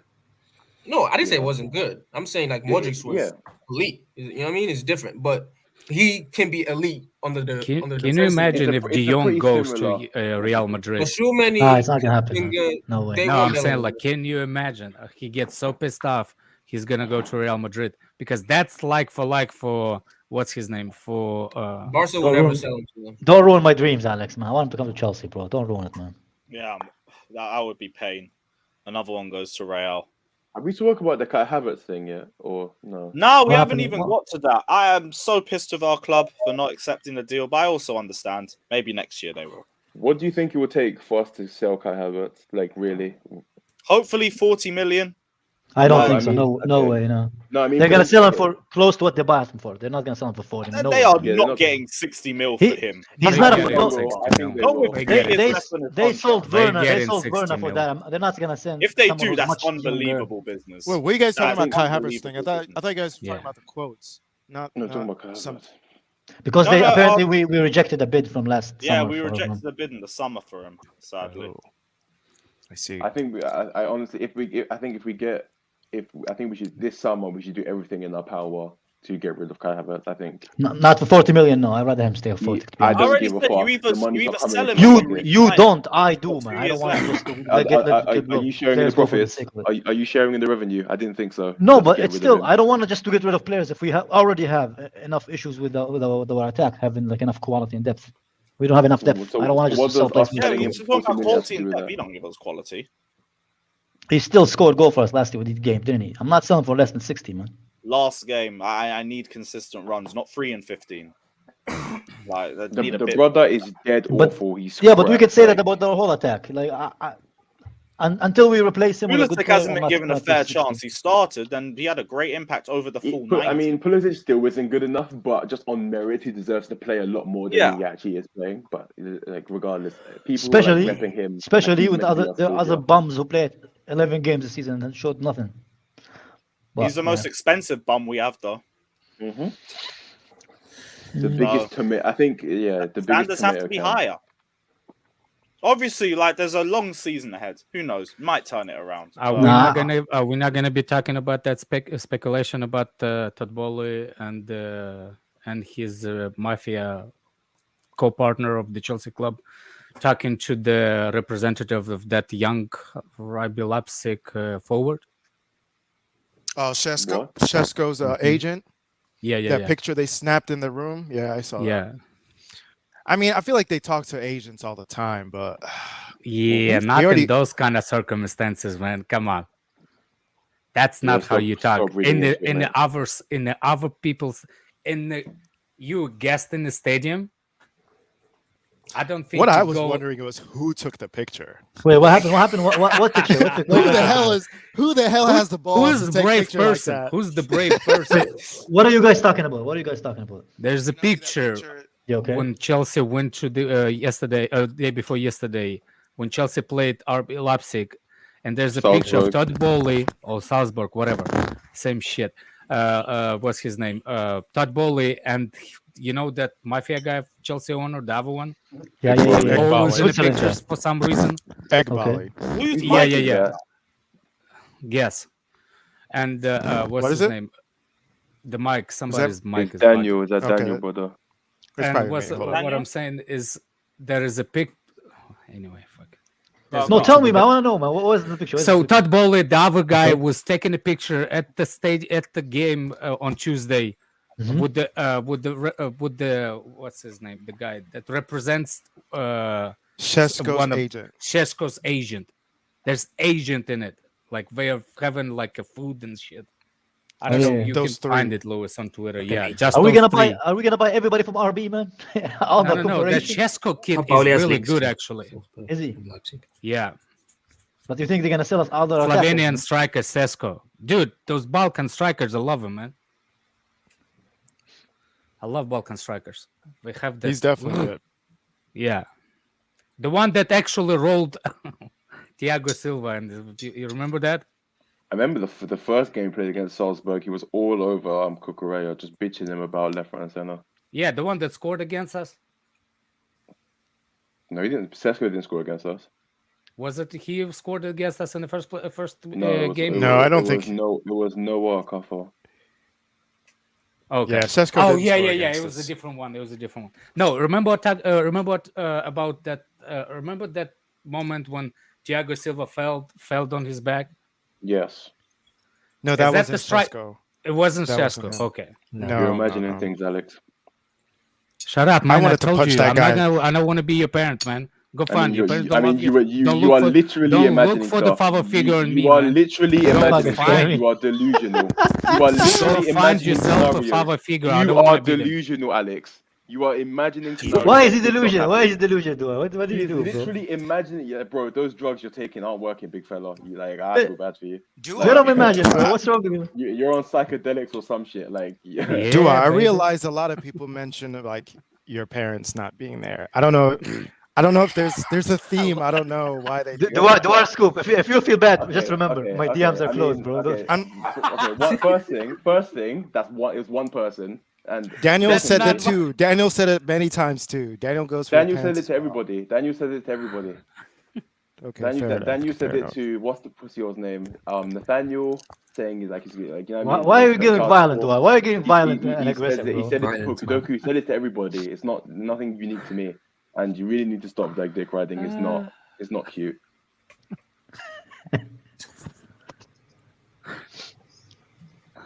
Oh man.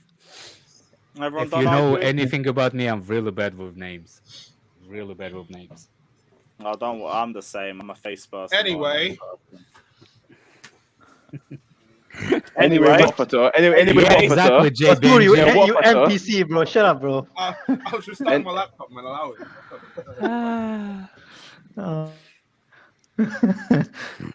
Fatur is still operating on iOS 12, bro. Update, bro. Update.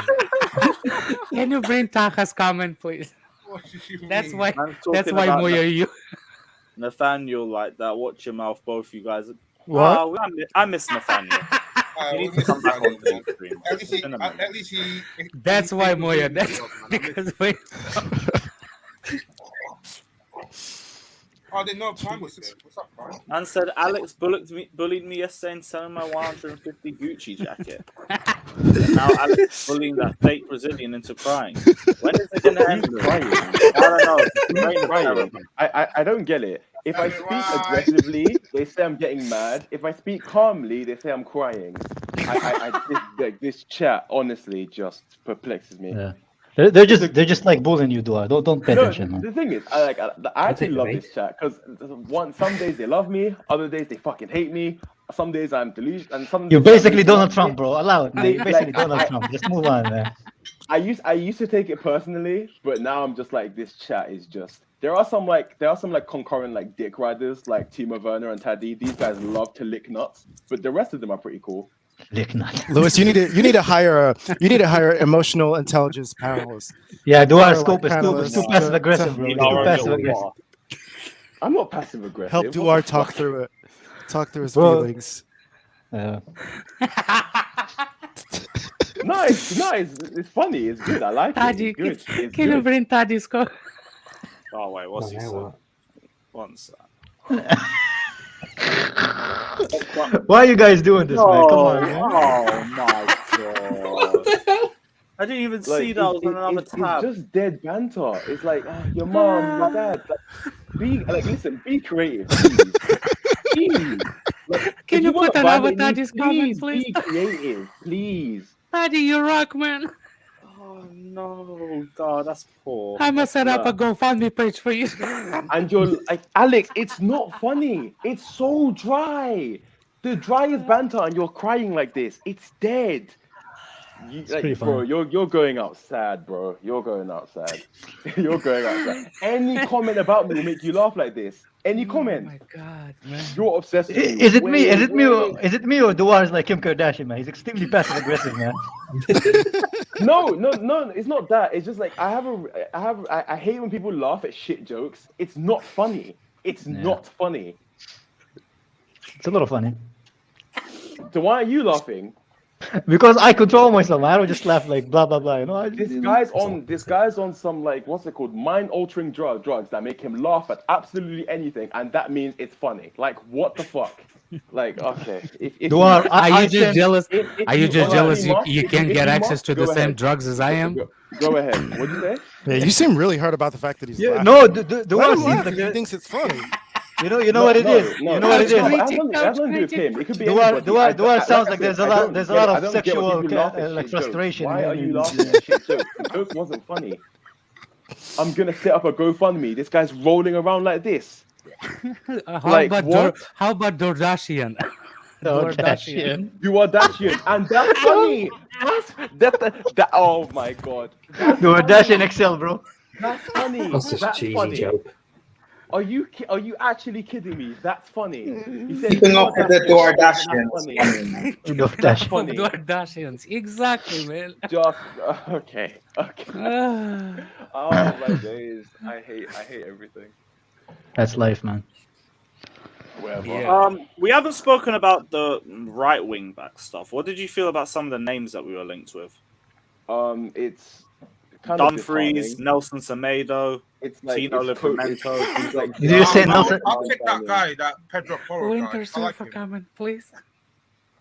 It sounds like an audio version from Diaries. I haven't read that. Was a little bit creative. That was a little bit creative. I'll give you that. Kid. That's mad. Wait, Lewis, you're saying you haven't read Diary of a Kardashian?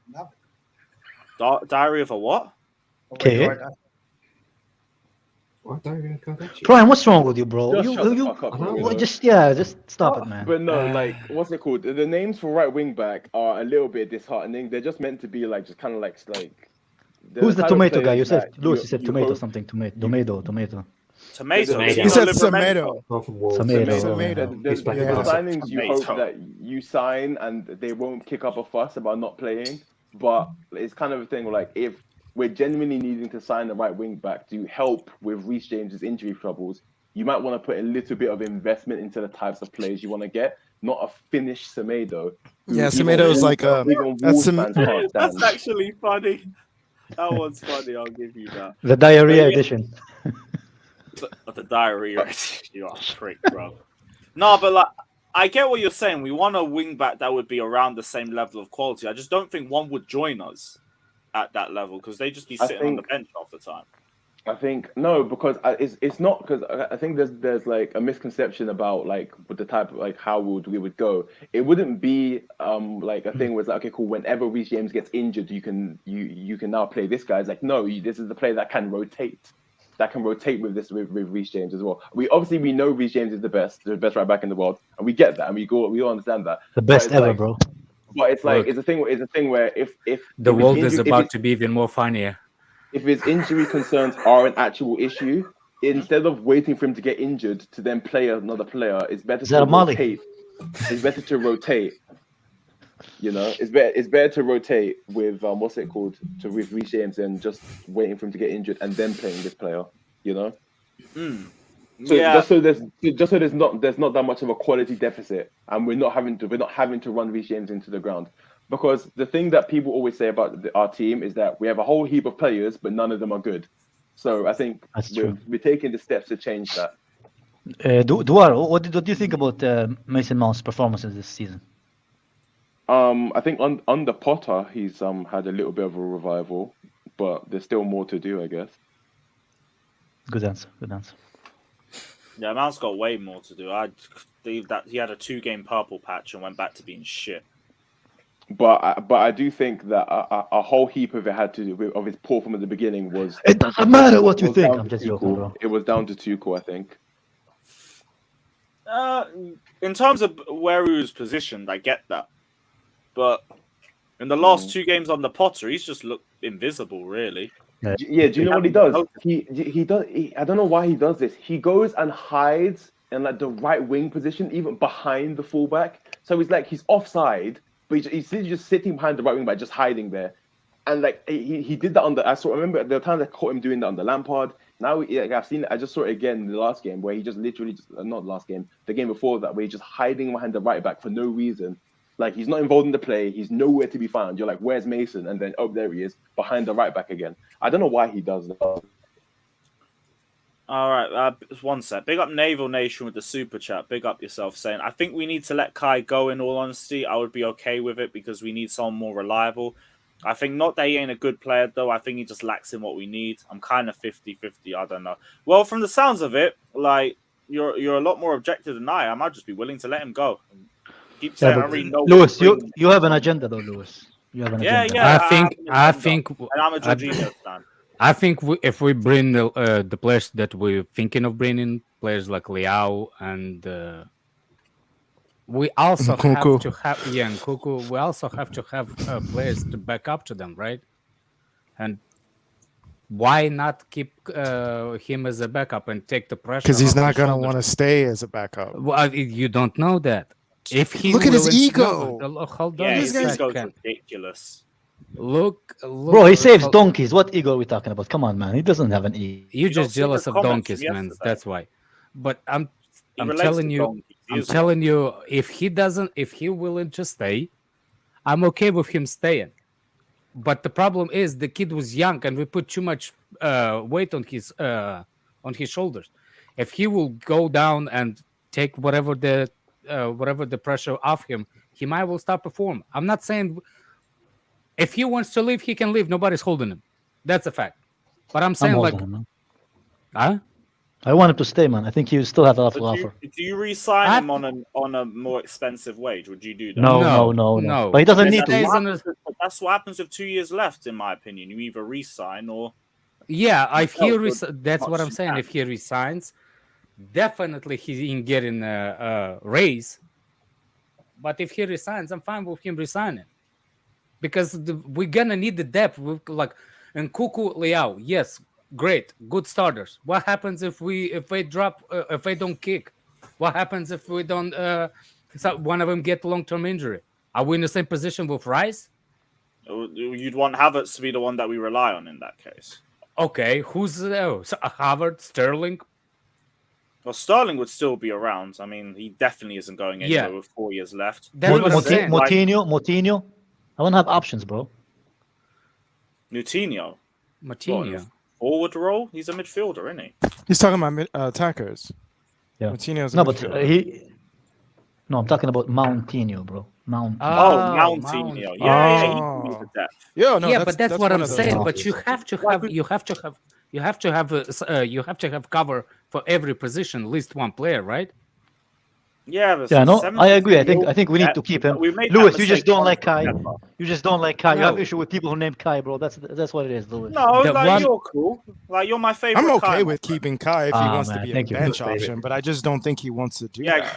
A player of his pedigree and like where he's come from, as a backup, I just don't think he's gonna want to stay. He's 20. He's 23.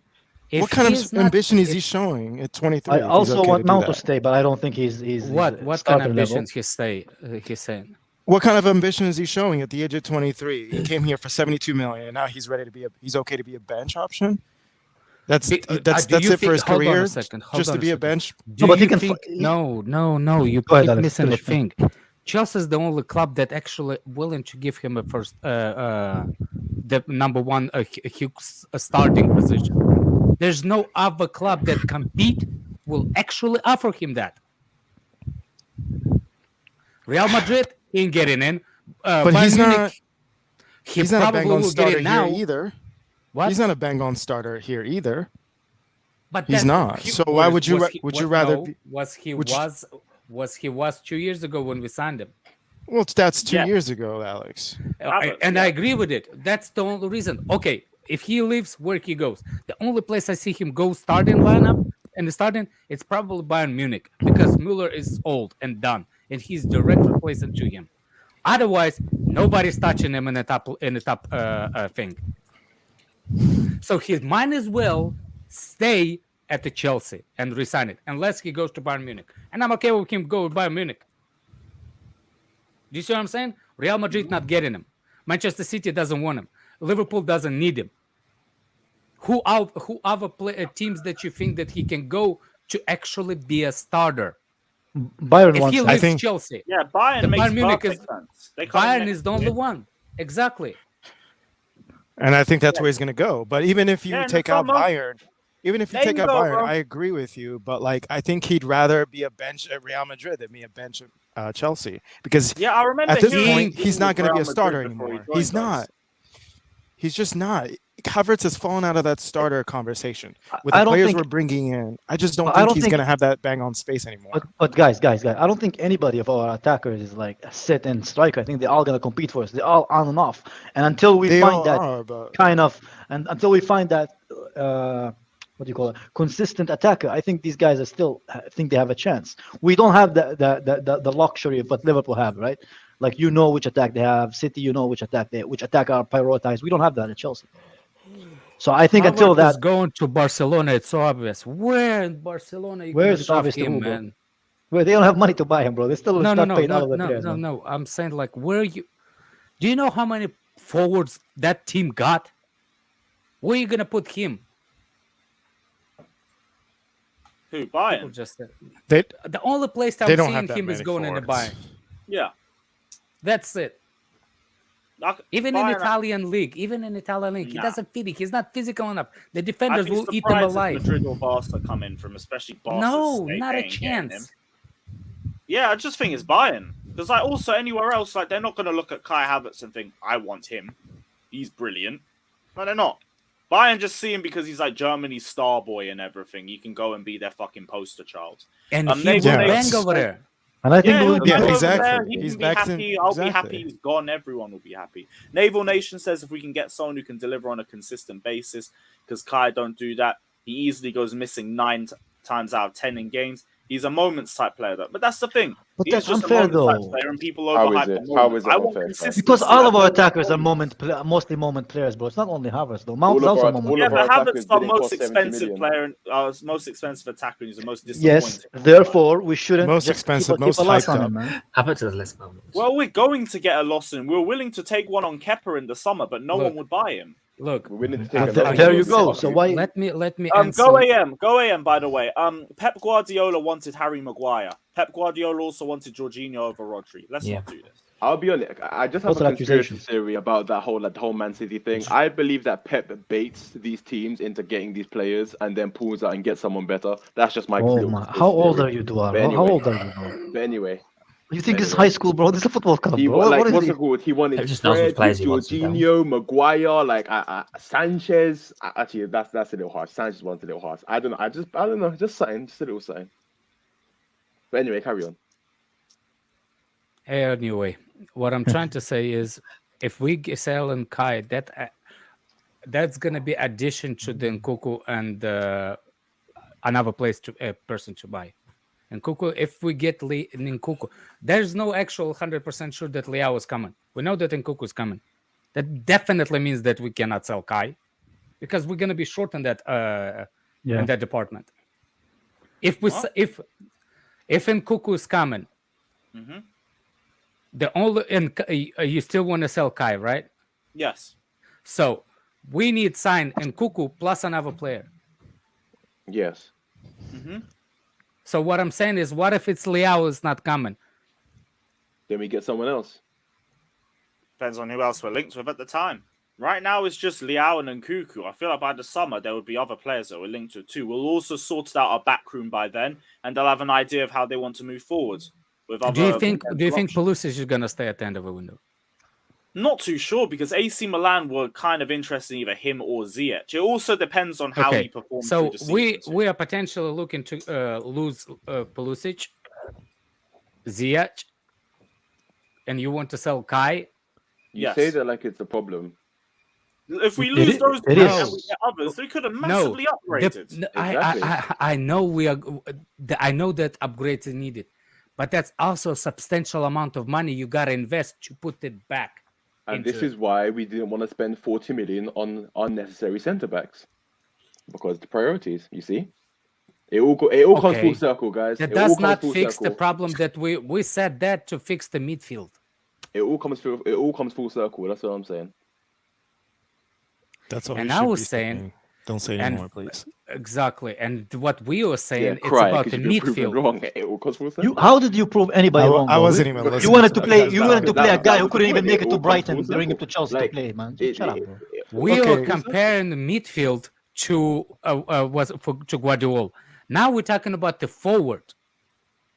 The principle remains. It all comes full circle, baby. It all comes full circle. So if we hold on a second, isn't it? You need a circle, bro. That's what you need. No. Like, what does that even mean? Was that meant to be funny? But bro, no, stop freaking out about people trying to make. Yeah, he's getting aggressive, bro. God damn, man. Horrible banter.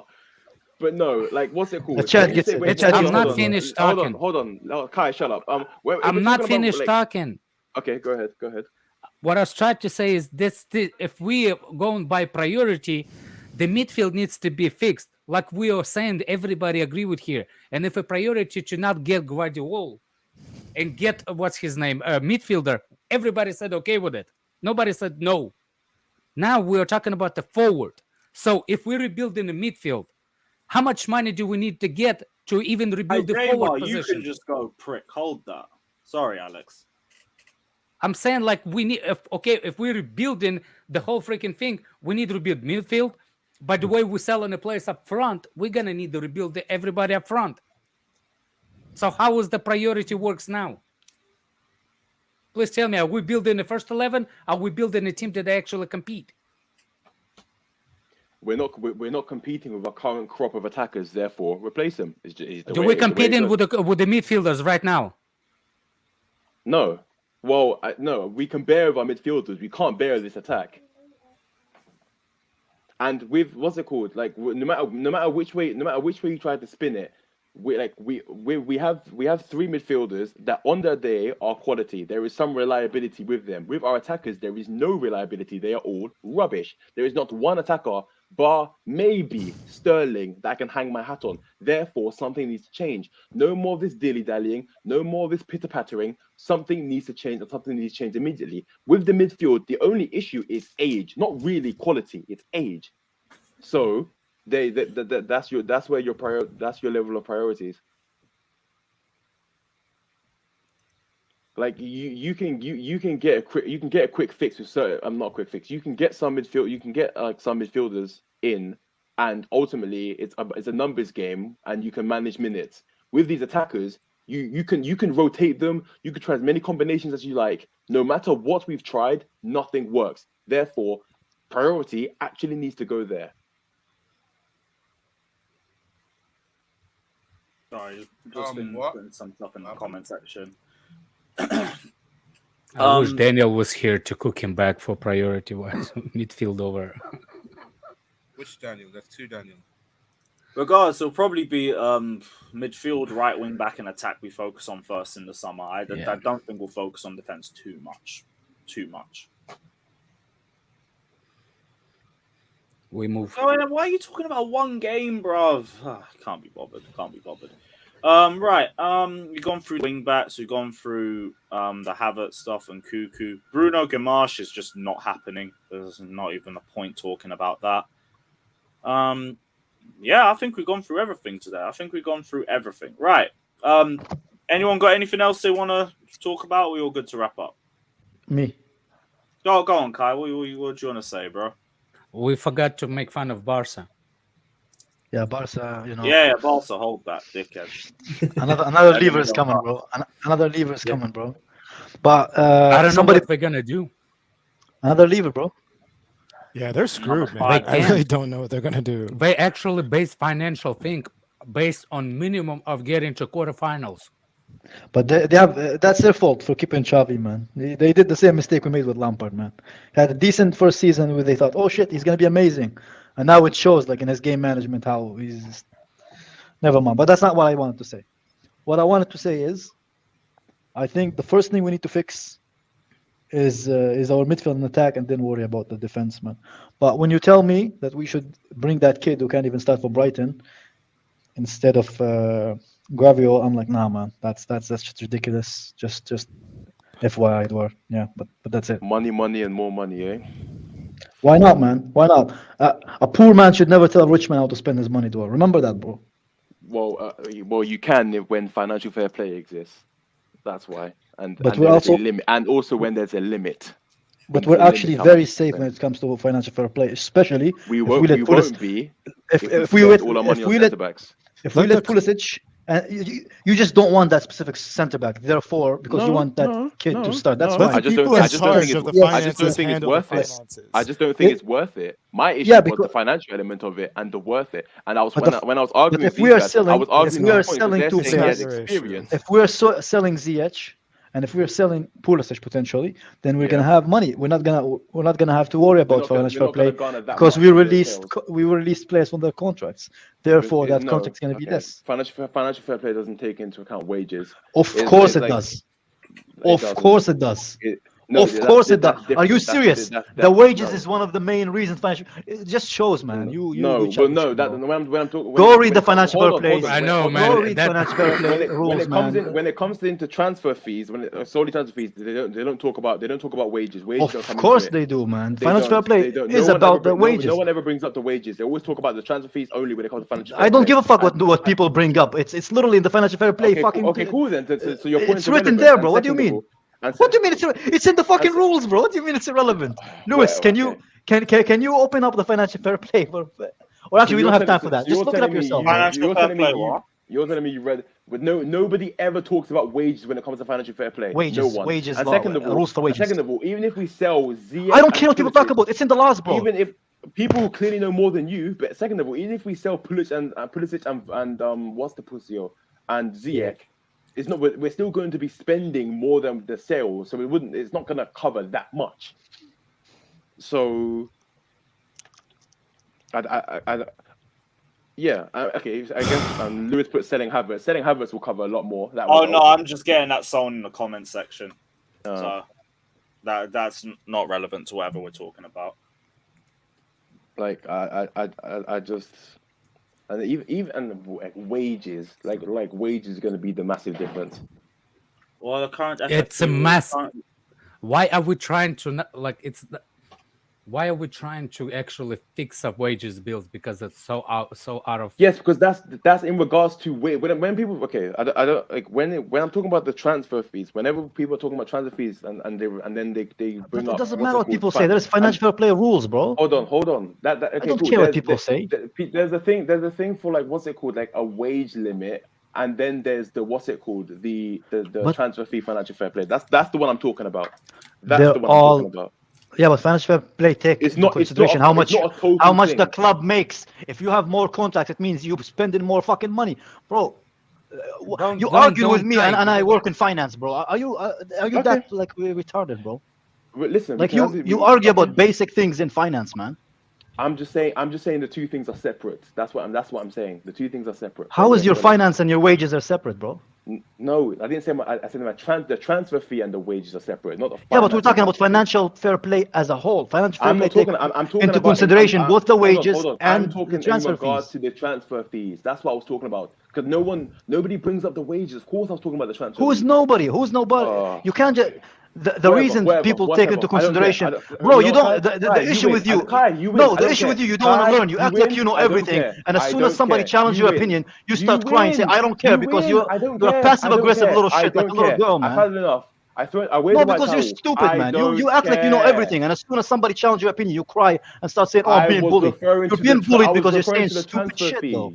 But the transfer fee is part of financial fair play. Financial fair play is the wages and the transfer fee. It's how much the club makes. To that specific thing. I don't know the specific terminology. If I knew that, it would help me. But I don't. It's not terminology. It's what does the word finance mean? What does the word finance mean? No, Winter Surfer explained it exactly. No one. Winter Surfer's comment is exactly. No one talks. Okay, when people in general talk about financial fair play. But it doesn't matter what people say. We're talking about the concept itself. We're talking about the fucking concept, bro. Exactly what financial fair play. Winter Surfer's comment is brilliant. Okay, whatever. I don't care. We're talking about transfer. It's called financial, aka fees spent and fees based on contract. Contract is a financial spending. What's wrong with this guy? I understand that. Bro, I have masters in finance and I have to argue with you on a fucking football podcast about finance, bro. I get that and I understand that. But no, you don't understand that because you're arguing with me. You're saying this. Using it as a general term.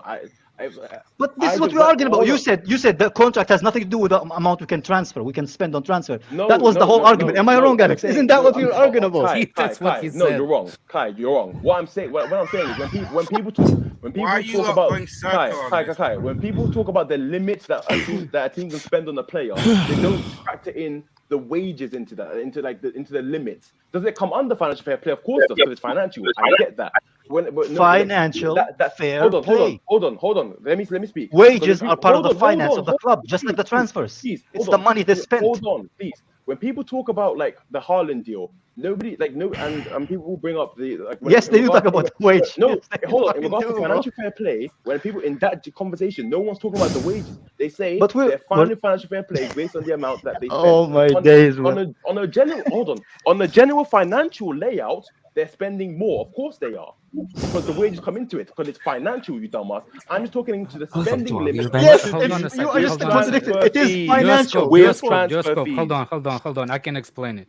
When the financial fair play about to get involved, do they actually have, when they give him what's his name, the problem with last one, let's get Manchester City last problem that they had with financial fair play.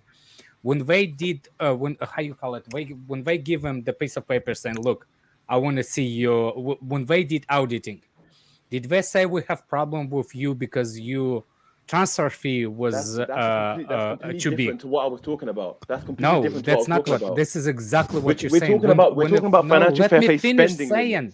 Let me finish. But spending limits is what it's given based on what you're already spending. The false narrative of the false narrative of the fees for the player is the main concern for the FFP. It's not, because the book is not about FFP. Book is not about transfer fee. Book is about how much you bring into the club versus how much you spend. When you mean spend, doesn't mean spend on the fee of the player.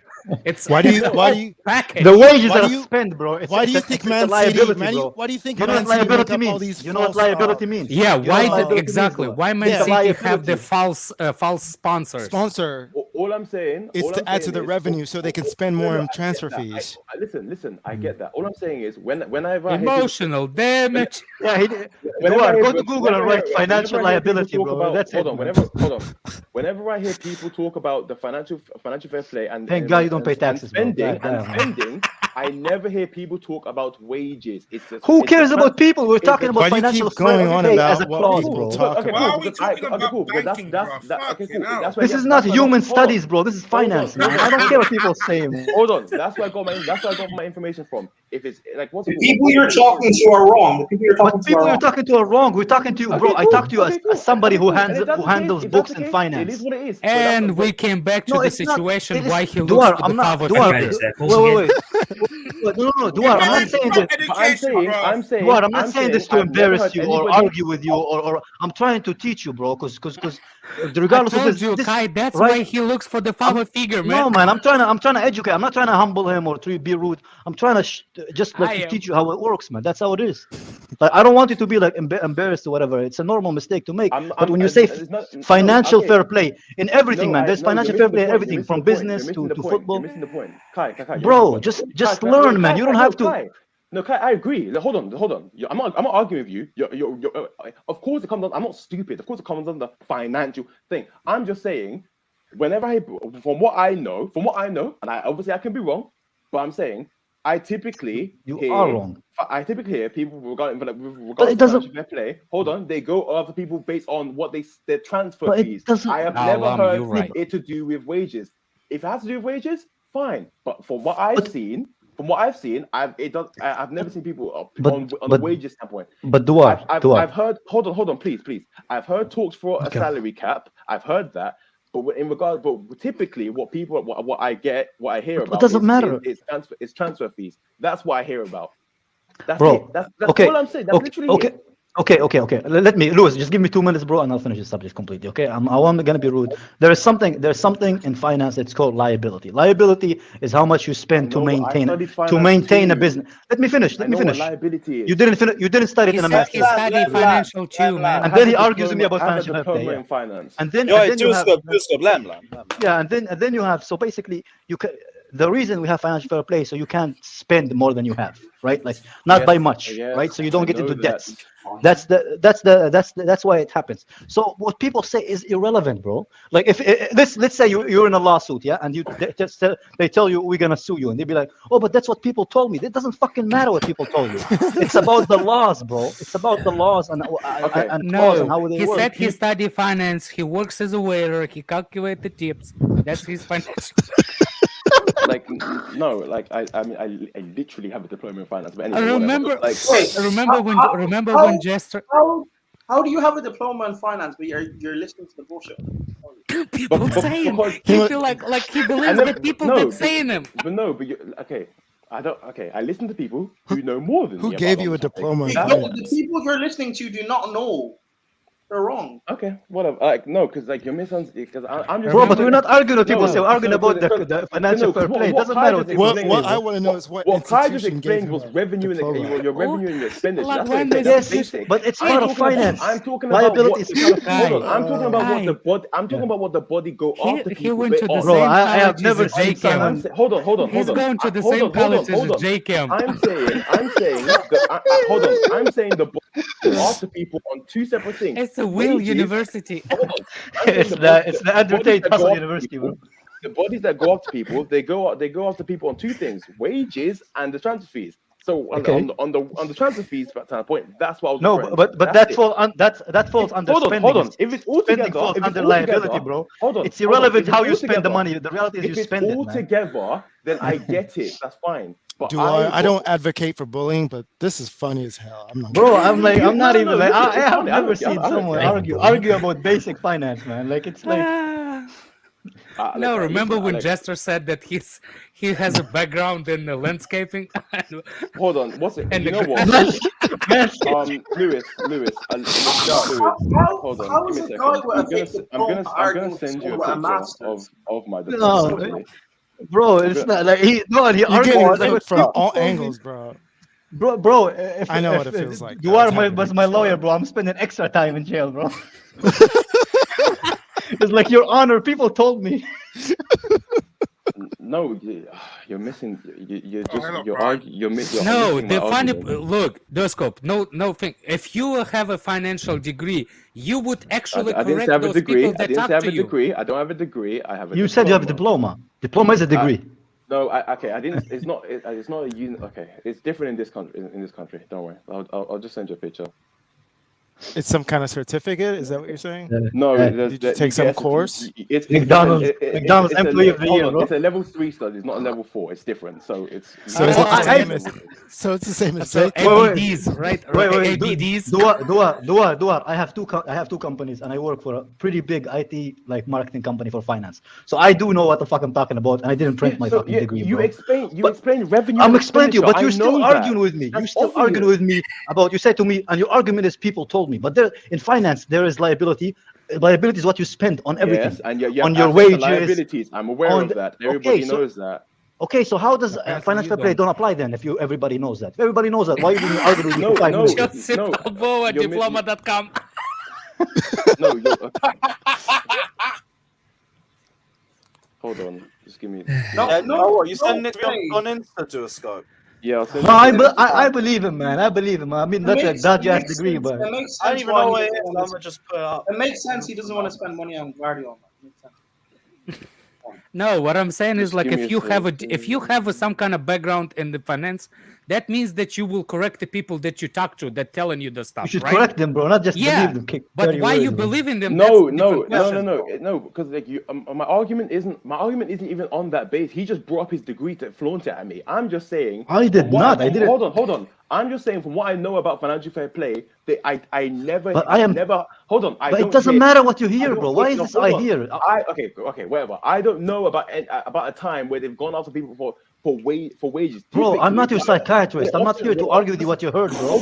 We're talking about finance and how finance works, man. I don't care what you heard. That is subjective. We're talking about something objective that is written in fucking paper on front of us. I don't care what you heard, bro. What I heard doesn't work on cops. It doesn't work in law. It doesn't work on anything, bro. It's the only place it works with your friend or with your parents, bro. And even then, they won't fucking believe you, bro, because it's not fucking written. What we're talking about is what was written. Financial fair play taking into consideration all the club spending, even what you fucking spend for the cafeteria lady and the kit man, bro. Irrespective of the fact, the stuff that has to do with wages and the stuff that has to do with transfer fees have been treated differently. That's what I'm saying. That's what I'm saying. Duar, sometimes it's okay to just give up. Like it's just you're gonna have listen. If I said something that was coherently incorrect, I would get that. But he's not understanding my point of view. But we did understand what you're saying, bro. Maybe sometimes slow down, take a breather, and just learn. There is no shame in learning, bro. There is no shame in learning, it's man. okay. No, it's okay, bro. You're not hearing me. Admitted that what you've heard from your friends is wrong. What are you trying to argue? No, I said if they're wrong, then I'm happy to say that they're wrong. They are wrong. But I'm trying to help you out a little bit. Oh my God! I think just leave it. Hold on. How are we talking about assets and expenditure and the fact that it all comes under finance? I know it all comes under finance. I didn't say asset. I said liability, bro. Asset is something completely. I'm saying. I'm talking about the body, that go. I don't know what it's called. That go after. Chad, did I say asset even once? I don't remember say asset. But asset something different. I'm saying, Lewis. I sent Lewis. I sent it to you you. sent it. All right. Cool. Like I'm saying, I've never heard it be a collective effort where they go after two things like simultaneously and they bring up wages and transfer fee. I've only heard of it being just transfer fee only. That's it. It's not even transfer fee. It's everything the club spends. Even the fucking cafeteria lady and her chicken breast for the players after the game, man. Everything is spent by the club. Is their liability and financial fair play to take everything into consideration, man. I don't understand why we arguing about this. And what is this, bro? Is this your TOEFL test, bro, for the English language? Man? What is that, man? Wow. If you read it, Level 3 diploma in financial studies. Yeah, but that's not. So why do you argue about liability then, man? You can take it down now. You can take it down now. Lewis, I didn't go to uni in England, but if you're a level 3, it's basically a BTEC, right? It's an A level. Is it? Okay, even lower. So so basically you're arguing a secondary school like thing compared with someone who's done a master's. Tertiary school. That's college. Okay. Okay, college. Basically, whatever. Basically, you can't argue that against someone who knows what they're talking about. No, who works in the field. And the thing is, I'm not even trying to embarrass him. No, hold on. I get it. My argument isn't that I know more than him. The argument is wrong. My argument isn't that I know more than him. My argument is that he thinks that I have no idea. We don't care what your point is anymore. No, that wasn't my argument. My argument is you're arguing it stupidly, man. That's my argument, man. You're saying contract doesn't have anything to do with financial fair play when the word financial is right there, man. No, I didn't say that. Okay. That is what you said. He said, I don't hear people talking about the contract. They're talking about transfers. Hold on. Is that not what he said? Everybody in the panel heard it. Hold on. I did say that, and I said, okay, cool. Maybe, okay, I should have been specific with the terminology. I don't know the specific terminology. And I did say that.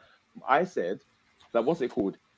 In regards to what they go up, what are the people of financial fair play, or whatever, the people, whoever when they go after people, it's for separate reasons: wages and transfer fee, and that was what my point was based around, the transfer fee.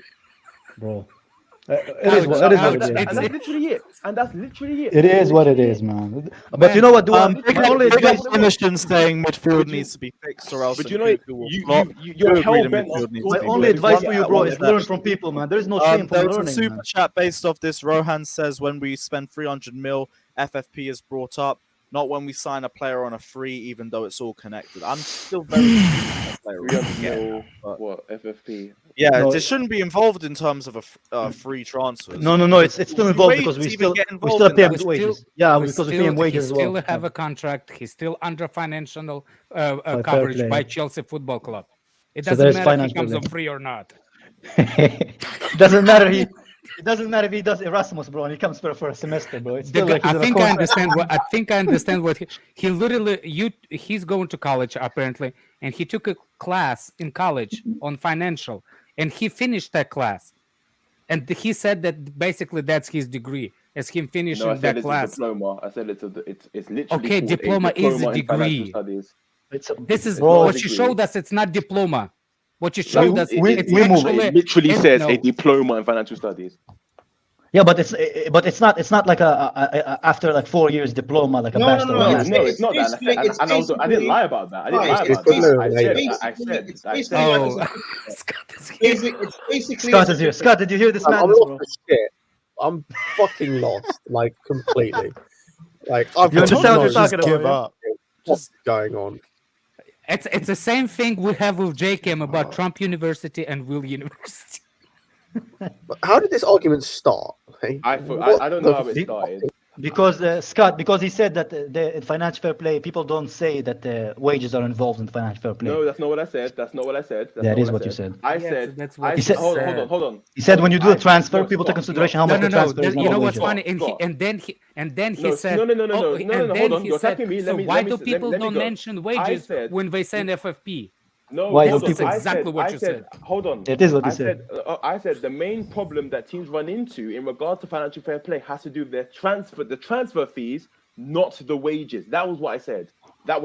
Nope. We were talking about the structure of financial fair play. I even clarified that was my argument. There is the transfer fees that cause them that gets the team in trouble. Basically, you argue with yourself then. That was my what's it called? That was my argument. And then your argument is trying to embarrass me to make it seem like I didn't try to embarrass you. I was trying to educate you, bro, because you didn't know what liability is. Hold on.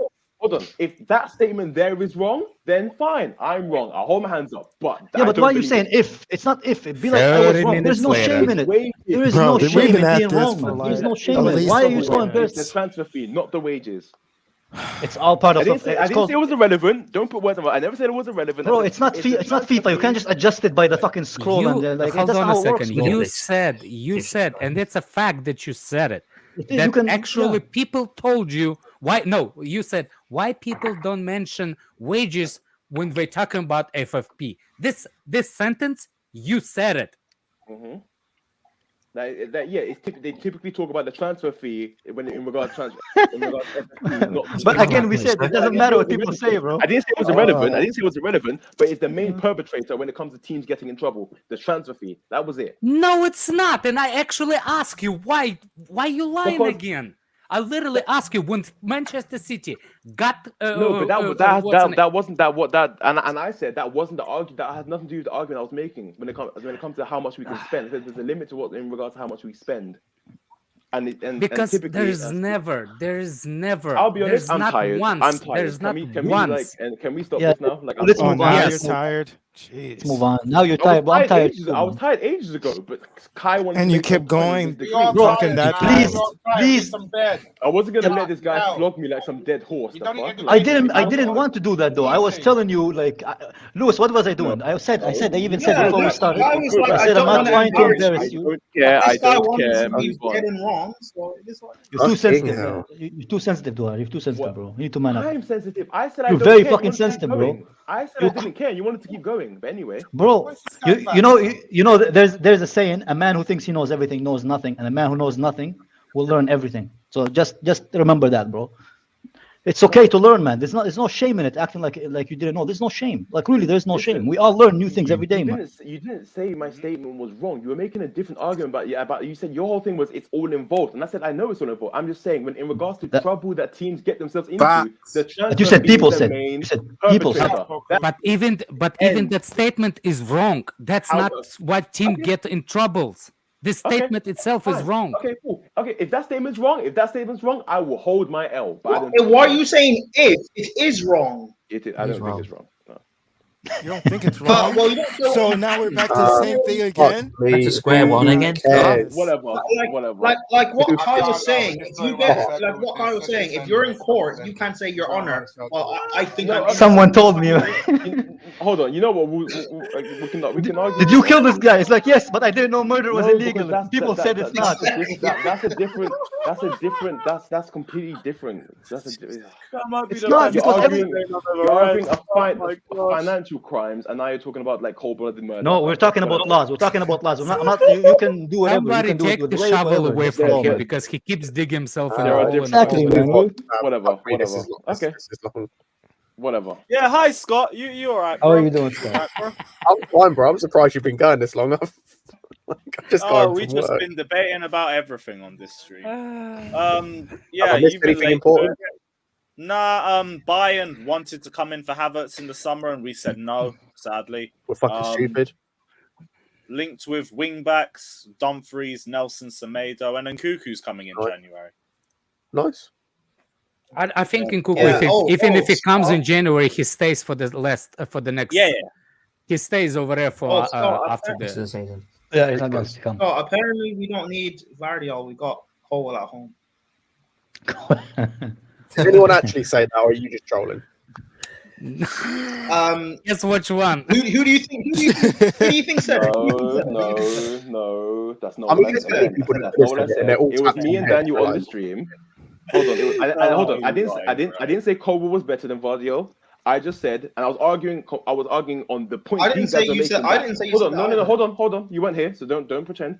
These guys. I was watching the stream. I mean, these guys were making the point. I'm not an idiot. Somebody gave him another shovel already. These guys were making the point. I was going to say, bro. Nah, he's looking for the shovel. That's his. No. Hold on. These guys are making the point. These guys are making the point that Gvardiol's experience in the Big up couch, my guy. What up, fellas? Gvardiol's experience in the Bundesliga makes him a nail on to come to the Premier League and succeed. And I literally said, bring Cole and bring Gvardiol and start them in the Premier League. They will both have the same issues acclimatizing to the league. That was what I said. It's a fair debate to have. Exactly. but there was that's not nothing what he stupid said, but or let's move idiotic on. about it. That was literally what I said, and we had a good debate about it. Oh yeah, dinner. And it wasn't just me. Daniel had the same point, and it was Moyo and Alex disagreeing. Daniel said that And he Kai. wants it based on a financial thing, but based on not financial, based on priorities. You said that his what's his name? That his experience does not matter. They pretty much same level as. No, okay, cool. No. What I said is his age, any argument for his for his experience in the Bundesliga, his age supersedes that anyway, because he's young. Like no matter what experience you believe him to be at, he's a young centre back. He's going to make the same mistakes any other young centre back is going to make. The experience doesn't change much. Experience matters. It still matters. Exactly. No, I get that. Scott, I get that. No, Scott, I get that. Obviously, having some experience is better than having no experience. But I'm saying, having some experience in the Bundesliga and coming to the Prem and coming from the Championship to the Prem. Are you saying the Championship is the same experience as Bundesliga? No. Hold on. I'm saying, is it better to have the Bundesliga experience than the Championship experience? Yes. Is it 40 million pounds? More necessary? No, it's not. Really? That was my argument. But there's also the talent. There's also the talent. Yeah, ability. You're all talking at once. Forget the talent. Forget the talent. Forget the experience. Forget everything.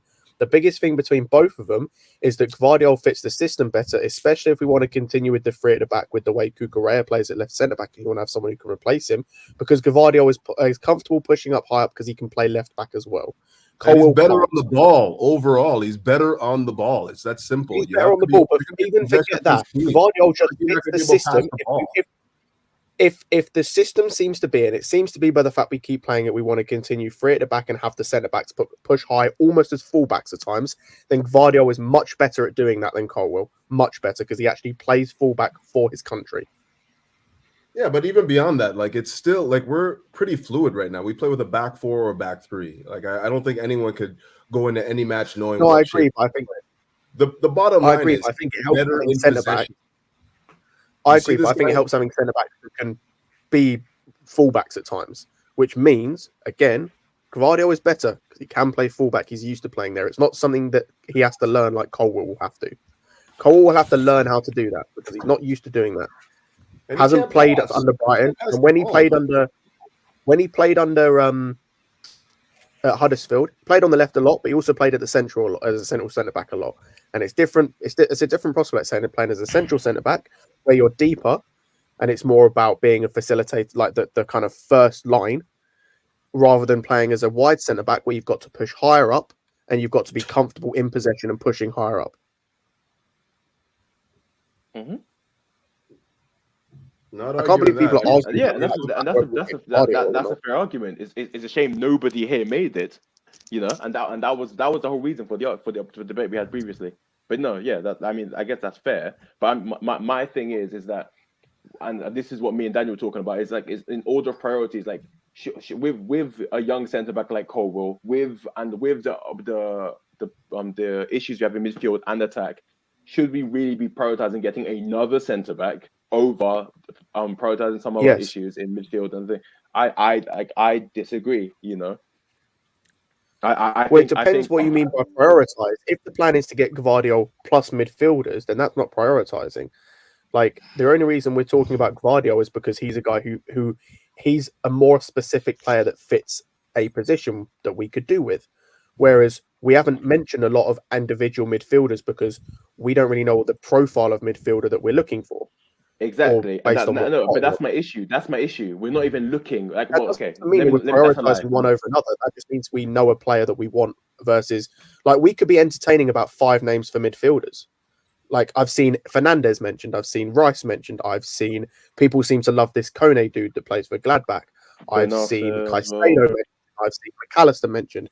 I've seen about 6-7 names mentioned for midfield because we're trying to hone in on what Potter wants. Whereas with the centre-back, we know the player that he and the team seem to want. So we're going after him. We're not going after, Ake or Kimpembe again or or trying to find other centre backs. We know who we want for that position, and we need someone who can play on the left side, especially, as I said, if we want to continue playing this. Because for me, Koulibaly doesn't look comfortable there all the time, especially in terms of pushing up. So you need someone who can do that, who can take over from Cucurella, because he can't play there all the time.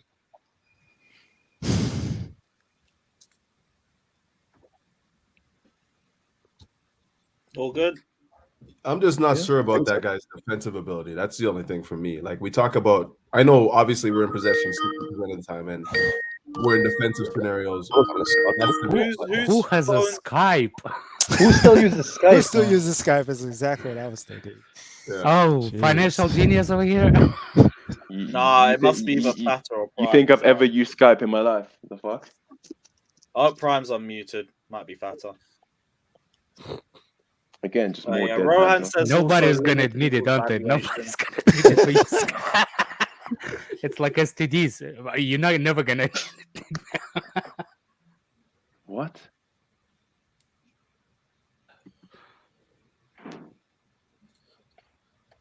Oh, that was fun, people. Yeah, big up Rohan saying limit equals valuation. I think we're finally done with the financial topics and everything, but I appreciate the super chat.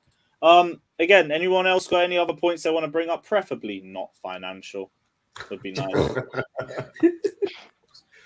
Can we talk about what people What? You cut out. Oh, has anyone brought up or has People anyone say- spoken about the comments that Good were made topic. by our number 29? No, I didn't even bring them What up. happened? What happened? By Oh, 3 years, the it's- Chelsea fans should know what I can do. Can Yeah. I I've do. said it before. Like these players we've got are a bunch of pussies. Like they are the most insecure motherfuckers I've ever met. The most all insecure. this noise motherfuckers. after Oh, one what he said. half. Oh, what he said. We can play anyway. I can't even Bro, remember. like fair enough, you scored and you had a good game, right? That's fair enough. Hey, come back and say this when you've had like a season of good games. Like you've had fucking nothing this entire season but 2 goals. You know, the one thing I did like about this, though, is that we don't have to talk about this creativity bollocks anymore, because he said if he's in the box, he's there to score a goal. He's not thinking Which is about cap. creativity. Which is He's thinking about finishing. He's exactly. we can throw that in the bin. So he either sees himself as a second striker to number 10 or as a number 9. So people can stop saying he needs to play as a number 10 so he can be creative. Creative. I think that was just a Twitter narrative. I don't think anybody seriously has like come out and said that. It wasn't just a Twitter narrative. No. Unfortunately. Who else has said that? Who else has said that? Loads of people said it. So many people said on playing as a 10. He needs to be On this stream? creative. On this stream? Mineral. No, not on this stream. Okay, if we're talking about Johnny, I don't know why anyone takes that kid seriously. Nobody listens to him. Half his comments would think the same thing. And also people I've had debates with in the past as well. People talk about his creativity and bollocks like that. Here, now we know he's there to try and be a finisher. Now I can judge him based off his finishing, which isn't good enough. All those, based on those comments as well, it just makes last season just even worse. Like people were trying to defend him the fact he got less goals than Lukaku in less minutes in a system that suited him. In more minutes, I should say. Based on the fact that he's not a pure finisher, he's not this or that. He thinks he is. So no, that's not what he said though. He specifically said that he can play a lot of different positions, right? It's not about him. But he said if he's in the box or in around the box, he's there to score goals. So he sees himself as someone who's going to score goals. Fair enough. But like what he's speaking of is his tactical flexibility, not necessarily the output, right? We can cook him on the output because even though he can play those other roles, he's not really playing them at a high enough level to play at Chelsea. But right, so we can also cook him on the tactical flexibility if he's not good enough. You can play me on the left, you can play me on the right, you can play me at 10, you can play me at striker. But he hasn't done anything to warrant being played in any of those positions. He hasn't done good enough. No, I think he has because you can't fault him. No, the thing is, Mono, you can't fault him for what?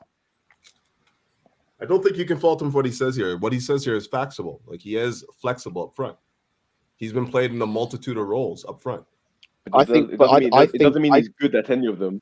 I was going to say that's the thing. I don't necessarily. I think his flexibility comes from the fact he doesn't have one position he's good at. Yeah, and like, he starts saying, and he starts it off saying, Chelsea fans should know what he can do. Like it's so apparent. Like, oh, he's been this good in all these positions. They know what I can do. No one knows where you play because you haven't been good anywhere you play. So I don't know what is in his head. It's kind of delusional. to all his like faults in terms of like he shouldn't have tried this, but Lampard tried him as a box-to-box 8, didn't work. Not understandable, but it didn't work. You had Tuchel tried him as a 9, worked okay. Tried him also as a wide 10, really didn't work, especially when he played together with Mount because they just wanted to occupy the same space.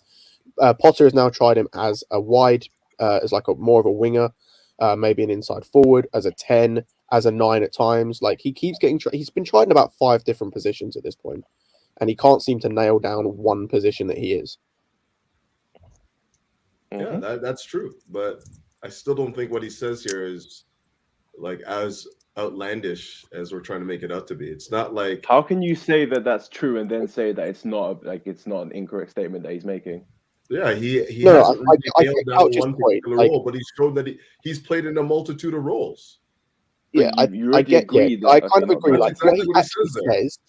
Like if you take what he says at face value, then yes, he's not technically wrong, but the way it comes across is A, little bit arrogant, and B, when you actually deep it, it's like you've played in a lot of flexible roles. You've played in a lot of roles and you're flexible just because you've been like subpar to shit in most of the roles you've played in. How many games was Harry Potter been in charge at Chelsea? 9. Yeah, I think 9 games. I think he only played him as a second striker maybe 2 times. Otherwise, it was on the right, on the left. I think the best position for him is behind the striker, like a free role. He played second striker on the Lampard. Yeah, I don't even count Lampard. Yeah, as anyway. I can't remember what game it was. I just remember that game where he played as an 8 and you had him as the box-to-box one and then Mount as the like attacking one, and I was looking at going, this is all back. Champions League. No, I don't think he. Yeah, they're both in the wrong positions. I don't think it's that. I think it's more about they give it they give him more of like a free role. You go do, you choose, go do whatever you do. I think that you know what I'm saying. It's not like designated. And I think with Harry Potter, it's still time to see. He's been in charge for 9 games. He's had the stinkers in a couple of games. He was bench couple. So it's not enough for me to go what Potter did. I can see what he said, what he did under Tuchel. Because Tuchel is the main position where Tuchel used to put him in an offensive 3. So that's where he played there. And he wasn't consistent there. So I don't want to take what Potter did yet to see what it's his final verdict at the time. That's the thing, and it's like he had a good game yesterday. I will not say otherwise. I'll not try and downplay it. I'm not saying he had a great game, but he was okay. No. But my point is, I'm not going to downplay that, but I need to see more. Like you need to see more. Exactly, he needs to have consistency, and I think if we're still talking about this, by keeping him at the same position needs to be more consistent. The fact that he was not always in the same, even with Tuchel, with the year that he played consistently in 9 or false 9, remember that half a season he didn't even play.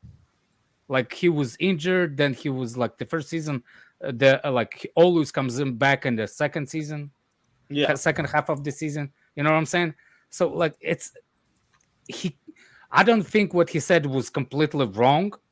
I just don't think people that watch him understand what he's saying. Maybe you see what I'm saying. Maybe he tried to say. Maybe the question was the way the question was. The way he answered is the only way he can answer.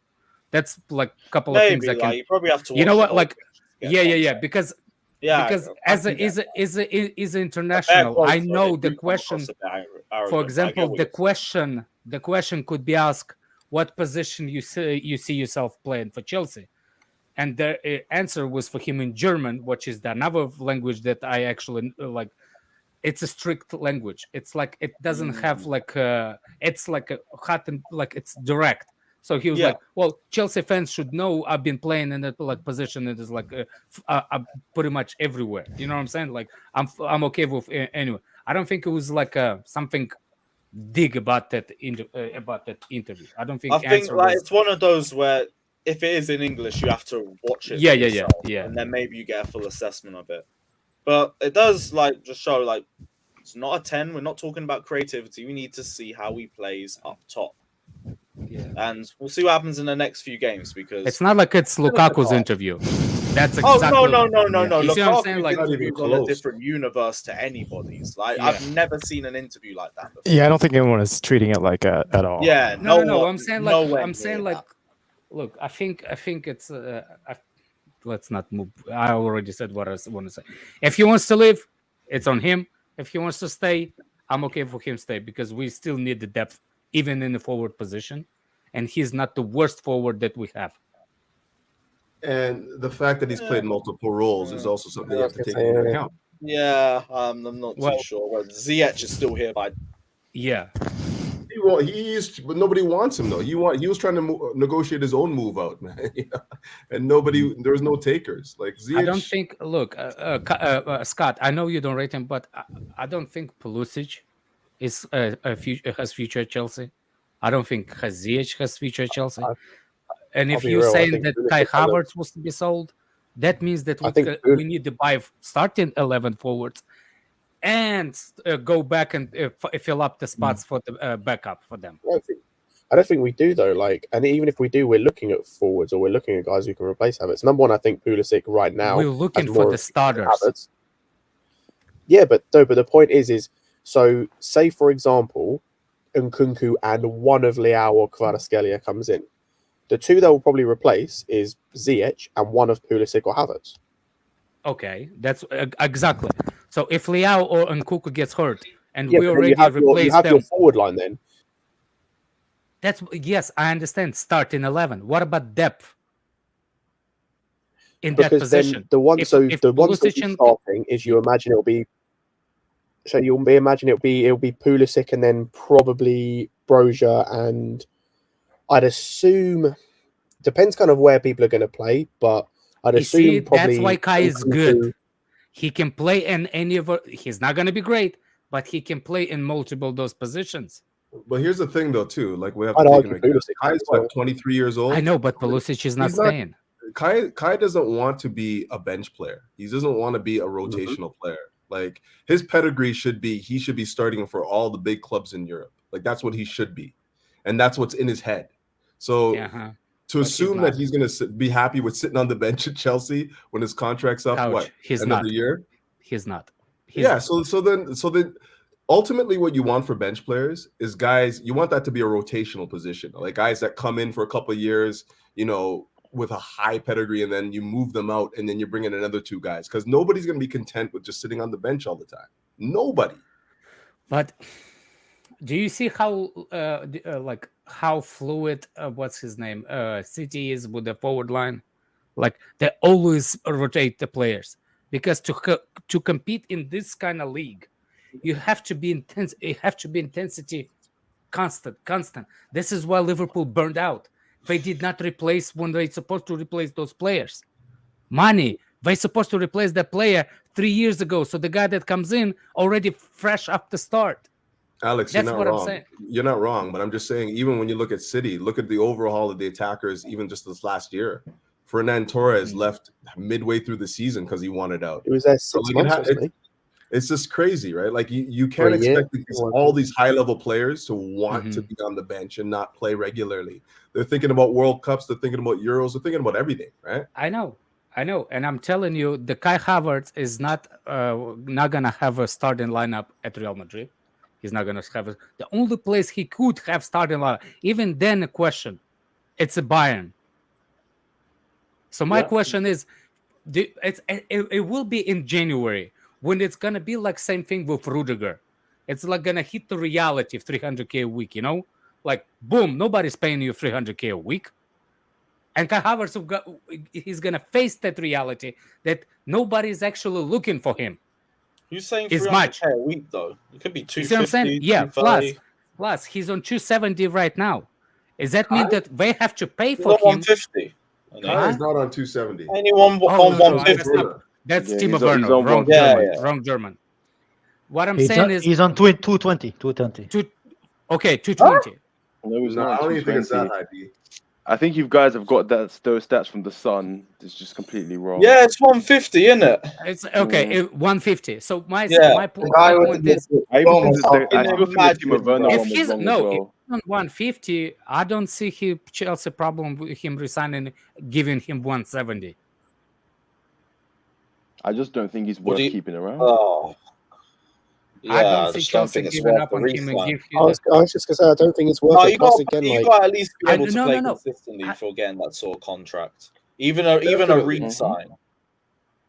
If he plays consistently, fair enough. But I will agree with you. It's not worth keeping as a backup either. It's too expensive. Exactly.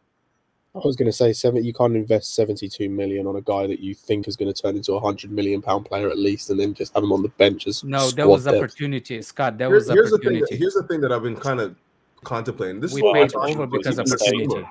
This whole summer, we're talking about this idea that Chelsea need to start finding these diamonds in the rough and start like cultivating players and like making them make their names at Chelsea, not guys that have already made their name and then come in. So that's part of it. Like, I'm not saying that we shouldn't be finding like the high-end talent and bringing them in like the Leaos and then Nkunkus and whatnot, but underneath those guys, you need to be finding those diamonds in the rough. But that's whole part of it. Do you think Kai Havertz is that player? No, definitely not. I'm advocating that he shouldn't be. He's not a bench player for us. Should be sold. You have to find the guys. Yeah, he's saying leave and find some that diamond in the rough as a replacement. Absolutely.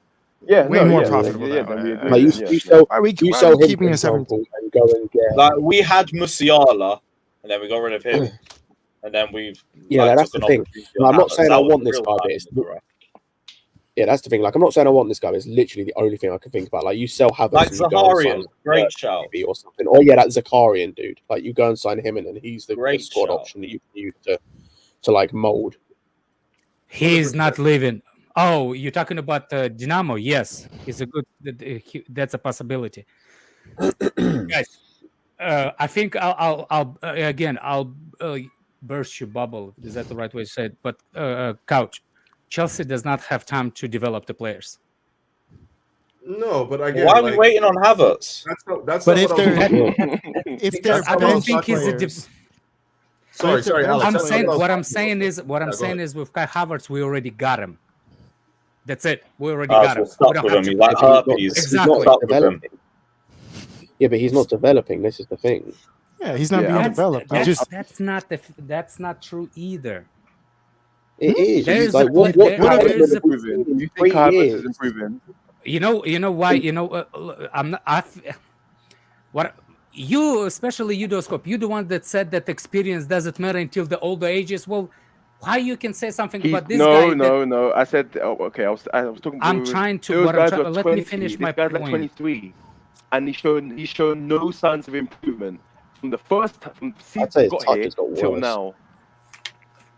I'm trying to say is what I'm trying to say. Oh, look who came to cry about Havertz. Can't be asked. Go on, Alex. What I'm trying to say is there is a still player in there, and the problem is if he wants to leave, he can leave. Kai. That's it. The thing I said on is you can't develop players. You take care, Maggie. Depending on where they start from, or depending on where their level at the moment. Like, you can develop players as they go, because players will naturally develop when they're playing with better players. It's then the kind of extra on top of that you're hoping they get to be good. Like Chalobah, for example. Chalobah's developed loads to the point where he is comfortably our second best defender right now. Like, comfortably. Well, probably third actually if I'm saying defender, but second best centre back. Like, he is a nailed on starter for us in defence at this point. And he's developed leaps and bounds since he's been involved in the first team. And you can improve as you go. And if you have, say, that Zakarian, I don't know if he's going to join or just say someone else. Nope. They would improve naturally to the point where you'd hope they'd be good enough to be in and around the squad to contribute. And then you hope that with proper coaching, they can go from being that squad option to taking the next step into being a first team starter or a world class player or whatever. And then when the main guy you've got, say your Leaos or Nkunku, when they start to wind down, cool, that player then comes in and takes their spot. Mm-hmm. Yeah, and that's basically what I'm saying. That would be the ideal scenario, but exactly ultimately what you want to see happen is you buy the high-end talent, but you don't have high-end talent sitting on the bench as well. Like, you can't have you can't buy a Leao and an Nkunku and then say, Kai Havertz, you're now our squad rotation player. You got to move him out and then bring in the diamond in the rough type of player to be the squad player, the guy that is still hungry to try and find the squad. The biggest thing about this as well is we then need to discuss in terms of if Kai Havertz is going to be on the bench, who is he then rotated with? Because for me, he's not rotating with Aubameyang or whoever the striker's going to be. Because for me, that's he says he's a striker. No, but look, then he needs to go because for me, Broja shows more in that position in terms of being. That's why, Scott. That's why I'm actually. That's why I'm saying what I'm saying with Kai and Rick Kemp is my exactly. The comment is exactly my point. The guy being mishandled at Chelsea. You do not put this kind of young player because when he came in, he was 20 years old, and he was automatic starter for Chelsea.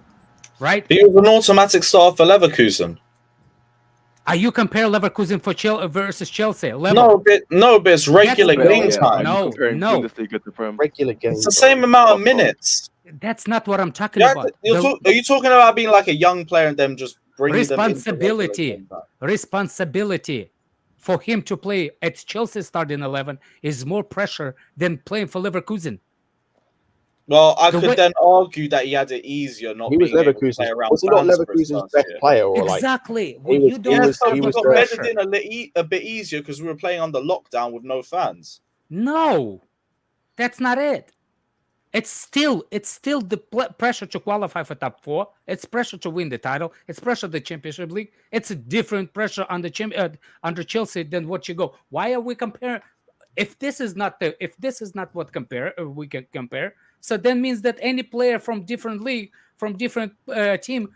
Okay, so what are we relying on him to be the sole player to drag us through? Then would he be part of the Why Foden? If you will put, for example, Foden and Manchester City, and he would have been the main guy for them, week after week for over a season. Well, you're right, Scott. You're right. We didn't. We exactly the same. We are actually put the weight on the Mount shoulder because he's older, experienced players. He put on Reece James' shoulders because he's over experienced. That's how we did it. We put way too much weight. And Tammy at the time. Exactly. We put too much weight on the youngsters and the team that does not have time to play around. We fighting for the title season after season, top 4. And you put this kind of watch weight, of course he's not going to develop, especially when you're not going to develop. If you keep moving him from position to position. I've seen a generational player come at that age. I was going to say, then that's the thing. And we need to judge what he is. Then is he this? Is he just some normal average? He's mishandled. Right. I think he's mishandled as the player. And I think what needs to be done is let him improve himself in one specific position. Yeah, but how many games would you have given him then? What you said? I think that season it is. That season is final. No. I'm asking you. If you were in charge of the club and you were like, okay, we're bringing this Kai Havertz guy. How many games are you giving him, and like what types of roles are you giving him to say that this guy needs to develop? He wants him to play as a second striker. Yeah, I want him to play as a second striker. But I just think I just think it's a matter of you don't know when to sell your stocks in this guy. Like you bought high, they've depreciated, and you need to sell. I agree with you. He's been given multiple opportunities, even at that age. Look, no. I think this is when Harry Potter should be using his mental diploma, not your diploma, real diploma, what he has when he graduated, and talk to him. Look. I think like I give you a new contract, but this is why I'm giving you a new contract. You're a good player, and I see it. I want you to be not getting upset that you're not going to be all the time immediate. Because for the past 3 years, he knew that he's always first on the starting lineup.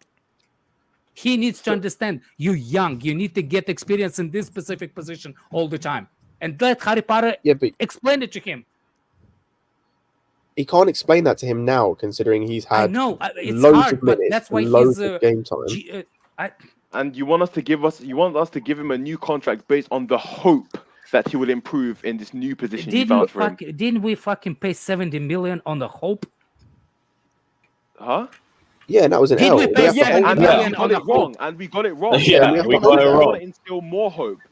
Hold on. The whole fan base is not the whole fan base. All of us want to cut our losses, and you say no. Let's instill more hope in this guy, despite the fact that I'm not saying no. That's not played saying. in the same that's position. Not what I'm saying. Hold on. He played in the same position you wanted him to play in now. When he first came in, he did not impress.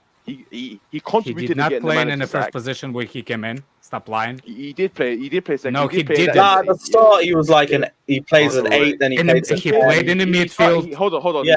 He started in the 10 Stop role. lying, man. Then he played on the right. He did play a lot of games on the right. I agree, but he did play games in the 10, and he did not impress.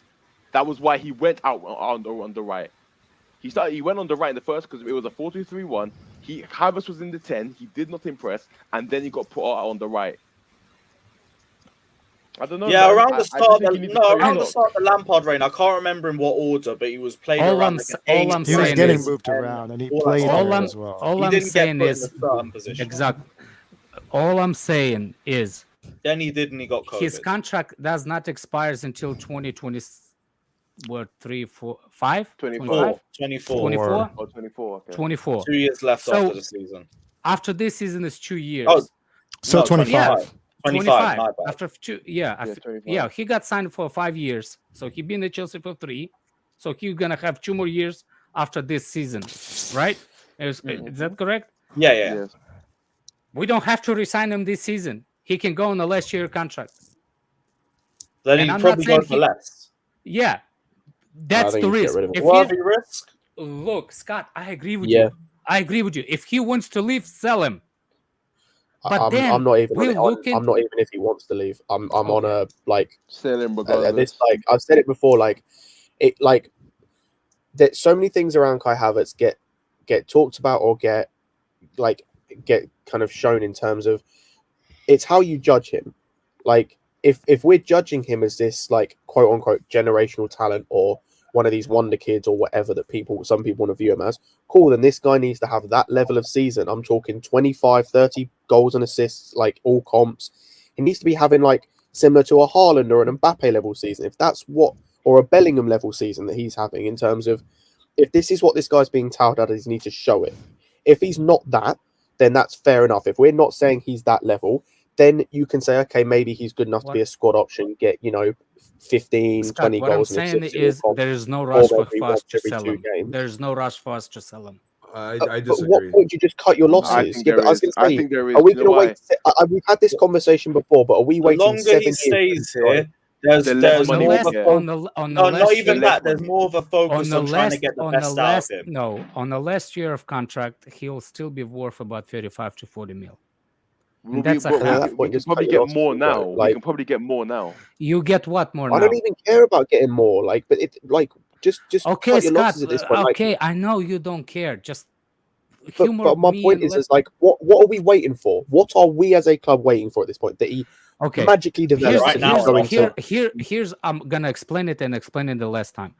If we buy in Nkunku and Liao, those are automatic starters, right? Absolutely. Yep. Oh Okay. shit! so- PSV 0-0 up against Arsenal. Let's go. So my question to you is Pulisic and Kai Havertz left. Who we have left as a team? Don't say back up. Broja, Aubameyang, what's his name? Aubameyang, Leao. as in who are our attackers? Who's our attackers left in the team? You mean after Aubameyang. bringing in After Nkunku bringing and them? Liao and Nkunku selling? Liao, Aubameyang, Sterling, Pulisic. No, Havertz. Pulisic and Are we Havertz saying are Ziyech? leaving. They're We not have both Broja good. and we have Work's not done there Aubameyang though, and Sterling. Alex. Like the work's not done there. Just because we bring in those talents and Kai Havertz goes out, it means we have to bring in somebody else to play underneath them. Though it doesn't That's mean my we keep point. Kai Havertz. But that's not my what Kai point. Havertz is bought to. Kai Havertz is not bought to be a squad player. That's what I'm saying. He's not going And to develop that's to what why you I'm want him to be. and that's why I'm telling But you what's he the- but is. not- Oh, question. disallowed. He's not going to develop what to the is player the- you want him to be playing as a squad player. That's what I'm Also, saying. what is the loss in selling Havertz and getting someone in his place to be that squad option? What's the loss? Yeah, there? why can't we just bring in someone else? Okay, I don't that's know my why- point. If that's what we.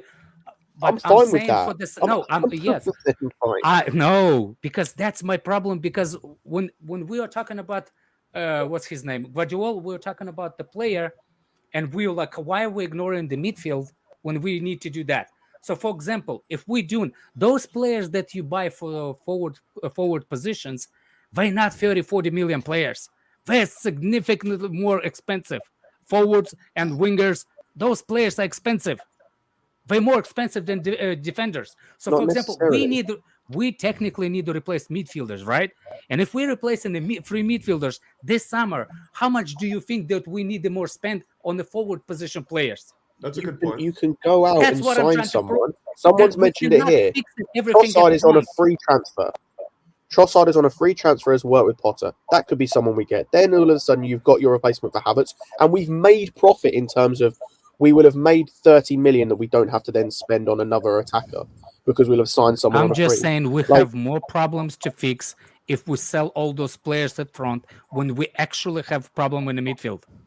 Not but all of the players Alex, are gonna be what- We can Alex, sort out both and of them at the will. same time, though. Oh, we I can. am not. We I can am lose. under no Once illusion. we have a board of director, well, once you have a board and everything, and we sort out our directors like we're doing this season, I'm sure we can do Is that multiple at no, the same no, no, time. no? I don't believe it. It's not that because But it's a still amount of money. You're not gonna Alex, buy we can midfielder apply for a 40 similar to 60 law. million. Yeah, but you logic to the midfield. you can do multiple deals at the same time, and maybe one goes through. You sell someone, you now have more money to deal with, and vice versa. But that means that you Also, don't. I'm under sell no all the illusion, by players the that way. You want to sell at once. I'm under no illusion that he's That means definitely that you going don't. this summer. That means to do what you want to do, slowly buy one there, one there, one there. That means don't sell them all at once, or don't get rid of all at once. Yeah, you're probably right. But here's Yeah. the thing that But in midfield, biggest like beef- Kante and Jorginho both have 1 year left on their contract. We ain't Exactly. selling So them if that's they go. already two let's go. midfielders. How much is the midfielder cost? That's a good point. My biggest Exactly. problem What with midfielder you Havertz, get just for one. like if I was gonna Although have depending one, on I'll who we give get you in a Jan- hint, Rice. Don't Price forget of Rice. January. We're going in for a DM Yeah, in but we're not January. getting And that's a Rice. 50. And that's a they wanted 50. They refused 50. Because it was the last day. Oh, you think in January we're gonna think the different? Well, Probably, maybe. yeah. I don't know. Depends. No, we're probably gonna ask for 55 or 60. Ajax said no straight up because it was deadline day. Okay. I was going Do to you say think this they're is gonna- Ajax okay. as well. They'll be able to We find a came out of replacement. nowhere on No, the what last I'm day. saying is, if we buy, we cannot spend that much money at once. Liao and Nkunku is gonna cost us over 100 mil, but we still have midfield problem. That's so get fine. rid of Havertz. We're Well, gonna be can even I just shorter ask up a front. question? If Nkunku comes Regardless- in January, doesn't that mean now we can get rid of one attacker? Do what? Technically, also, If why does Nkunku comes everyone in assume, like, January and we confirm the transfer, doesn't that mean we can now afford to get rid of an attacker? And then the money off Yeah, that. and goes which to a one? midfielder. Which one of those three you think is gonna be asking for more? Havertz, what's his name? Ziyech or Pulisic? It will be one of Ziyech or Havertz, but it depends because Ziyech, like, we should have gone through this summer and we couldn't get him across the Look, line. if you will put me to the It position saying like, probably would be Ziyech. Automatic Ziyech. yeah, Just by default. Innit? Okay, what I'm saying is, if it's, for example, between Pulisic and Kai Havertz, and both want to leave and stuff like that, who you gonna keep, Kai Havertz or Pulisic? Depends on how they played over the season. I'm keeping Pulisic. I'm keeping All Pulisic depends most on the likely. season. Like, I won't say one outright because When it depends on how they play. I'm saying Havertz- both. The thing I have with Havertz right now, and I've been saying this for a minute now, since he's come to Chelsea, this guy hasn't developed physically. His work rate in terms of out of season is not very good. Like, that's the I major agree with problem. you, He doesn't Kyle. get stronger. Coach, He's I not agree with strong you. enough to play in the Premier League, man. And he hasn't worked on getting stronger. I at said all. this. I don't think he's a bad player. I just don't think he's ever going to work in this league. Why do you think he always does much better in the Champions League? He's And afforded I that space, and agree at with time you. he's never I going to agree with get you. here. I agree with you. I just don't want them to get rid of this summer, because keep him this summer for the next year for the depth, because we can get rid of him next summer. If we sign those players, if he leaves, that means that we are obligated to go into the market for the forward position. We're obligated. We can get Zaha. We're obligated to replace him. They want to if go we in keep for the Liao same- anyway.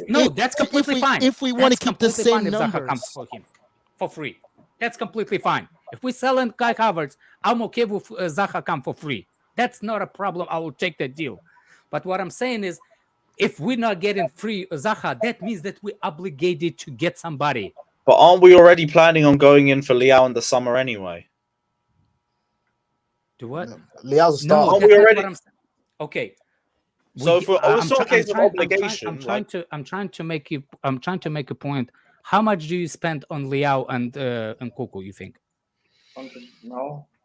No, both Let's say together. around 100. Let's say around 100, right? One to But no, you're 120. looking Yeah. at 150. 150. No, For not the a chance. Both of them on the Nah, last year, I not think a that's chance. too much. Yeah, it's about 100, 120 is probably 110. good. Yeah. Yeah. Something like I that. think So that would be let's mad say if we get them both for that, but fair enough.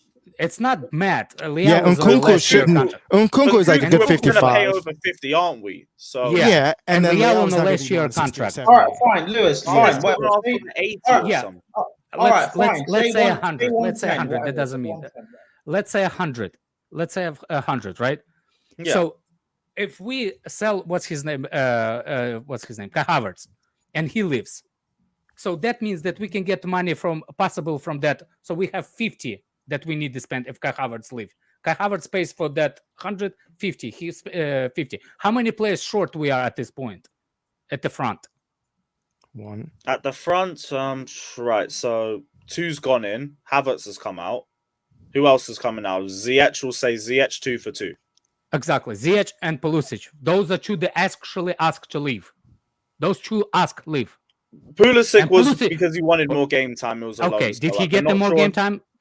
Yeah. Well, we have to kind of. see at the end of the season. Like, we Okay. can't say that right now. If he has an amount of game time he's happy with, he might not ask to leave in the summer. So we don't know The only reason that. I can see Kai Havertz leave if we get somebody for free, like Trossard or Zaha. Both seem well. Trossard definitely seems likely. It can Zaha, absolutely I'm happen. I've heard Newcastle are And linked that's with the him too, so I only don't know. we can get rid of the player. Otherwise, we don't have enough depth to get rid of the players. Because by how much money we're spending on the front, we're gonna deflect on the midfield, and that's my biggest problem. No, I get what you're saying with the midfield. My I'm not problem gonna- is I'm not not gonna how lie. much Kai Havertz. Over anything. It's how much Kai Havertz selling will make us go into the transfer market, and that will ignore a midfield. Wasn't that That's Daniel's the How point? much do you think you'd get for him with 2 years left? Because I think you could get about I think 50. 50. I think 50. 50. You can get 50, 40, 50. And that's fine And on the yeah, 2-year contract. yeah, that's Actually, you can get 40 for him on the last year contract. Alex, question: What if Pulisic says he wants to stay or changes his mind? That's the At least for difference. another I year. don't care about that. I'm trying to keep the money kind of same way. So I don't want us to go into the transfer market fixing the problem like we did last summer. We did not improve our squad. We fixed our defense because a bunch of players left. yeah. You see what I'm saying? We did not fix. We stabilized. Yeah. So yeah. to stabilize that, we again are gonna ignore the major problem at Chelsea. So in order to, we gotta Midfield. get at least Trossard or Zaha It's on a free. I get you. exactly. I We get need you. to get I get you. minimum of what it is. Although, when like, it's- now you mention it, I do think Trossard to Chelsea is very likely. It makes too much sense. I don't But know. But is what I'm trying Trossard- to say is Likely. Zaha, I don't Sell- think is likely. He could go Newcastle and get double the pay. Zaha, like for example, I'm Remember okay we have with Hudson as well. even okay with Zaha because he can do better Oh, than I wanted him yesterday. Kai Havertz. But what I'm trying to say is keep the cost so it will not divert us from the fixing midfield main issue. problem. Yes. No. I get what you're saying. That That's makes what I'm total trying to say. sense. If as Midfield long as has we to do come not- first before we do anything. Exactly. It's not Although about I Kai can't Havertz' lie, talent. 2 attackers Also, leave, it's still Ziyech and Havertz. If Also, 2 leave, Alex, you know, it regardless. also relies upon like certain midfield targets kind of becoming like available.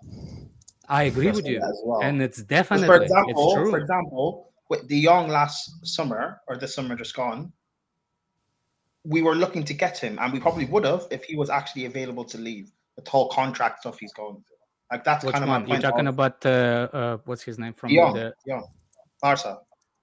Yeah, he's not. He never said he's leaving. Why are you bringing? No. De Jong? No. I'm using whatever. I'm using that as an example of saying like midfield. What kind of targets will attacker be- we're looking for? Or midfielder we're looking for? No. Listen, I'm using as an example of targets that we're looking for. Like it also relies upon like availability of who's going to be available. I don't. Okay, so what if midfielder there's- we're looking for? Whatever. My point being, like you're saying, fix our midfield. If who we're looking for isn't all available, maybe we won't be able to fix everything. Like that might be a possibility. So that means that we can actually ignore the. I understand that we cannot fix one. I'm not saying that we're gonna fix all the midfield problem at once, because we do have a lot of actual midfielders at Chelsea. We have all the 8s in the world, but none of them are 6. Yeah, so do you see what I'm saying? Too. You made a good point there. Like, none of these issues that we're gonna have are gonna be fixed in one transfer window, right? Yeah. If we can acquire, and it looks like it's likely, we can acquire high-level talent in the likes of Liao and Nkunku. You don't say no to that just because you're worried about what's going to happen in your midfield, right? Exactly. I understand. That's how De Jong was opportunity. Exactly. Otherwise, we couldn't have the opportunity to buy him because there will be too many clubs to go for him. There was actual moment in the market. Same thing with Kai Havertz. There's a lot of clubs who are going for him, and that year, Real Madrid said to wait for him 1 year because they couldn't because of the COVID. They did not have financial thing. Same thing with Bayern. Kai Havertz went to Chelsea because of specific time. We were banned before. We had money that we could spend. That's why we overpaid slightly for him, but that's how we got him. Oh no, we underpaid. They wanted 130 initially, and yeah, they wanted 130. But that's not the point. My point is Liao and Nkunku, are those are finished products? I mean, when you say finished products, they still have room to grow, but as of right now, they're still one of the best players in the world. So based on what Couch is saying, like, we have to buy a products, and we don't have a finishing to have ability to buy development products. You see what I'm saying? How we can develop something that we don't have a finished product yet? Well, these guys are still developing because they're still like young. However, the way their performance level and output right now is I will explain it to you. Okay. You compare it to our forward line. You compare it to our forward line. They are finished product to compare to our forward line. Compare to the world. I'm comparing it to the world. Okay. Is Nkunku or Liao starting in a Real Madrid team? No. In my not a chance. Don't even try. No, definitely not. But that's you can't use that as the take care, Moya. Big up. That should be the exception to the rule, right? Because Real Madrid is probably the best team in the world right now, right? Maybe after Man City. No, it's not about that. It's about the talent we have on the same positions better than Liao and Nkunku. Yeah, but just because they have better players doesn't mean Liao and Nkunku aren't good players. And I agree with you. They better than our players, but they not better than other players that around in City. They don't go into the Manchester City's team either. Well, no, Liao does because Pep wants Liao. So Pep wants everybody. Same as Real Madrid. Pep doesn't want everybody. Look, what I'm trying to say. Also, Real were linked with Real Madrid were linked with Liao in the summer as well. They couldn't get Mbappe. Regardless, yeah, I get what you're saying. You understand what I'm trying to say, Coach? You're not gonna get the comparison's weird because you're not gonna get that high level talent coming to Chelsea every year. Number one, and then you can't compare Real Madrid to Chelsea at this point in time because exactly it needs to be time to be in that position. We're still trying to build we're still trying to build this thing, right? So I don't know if.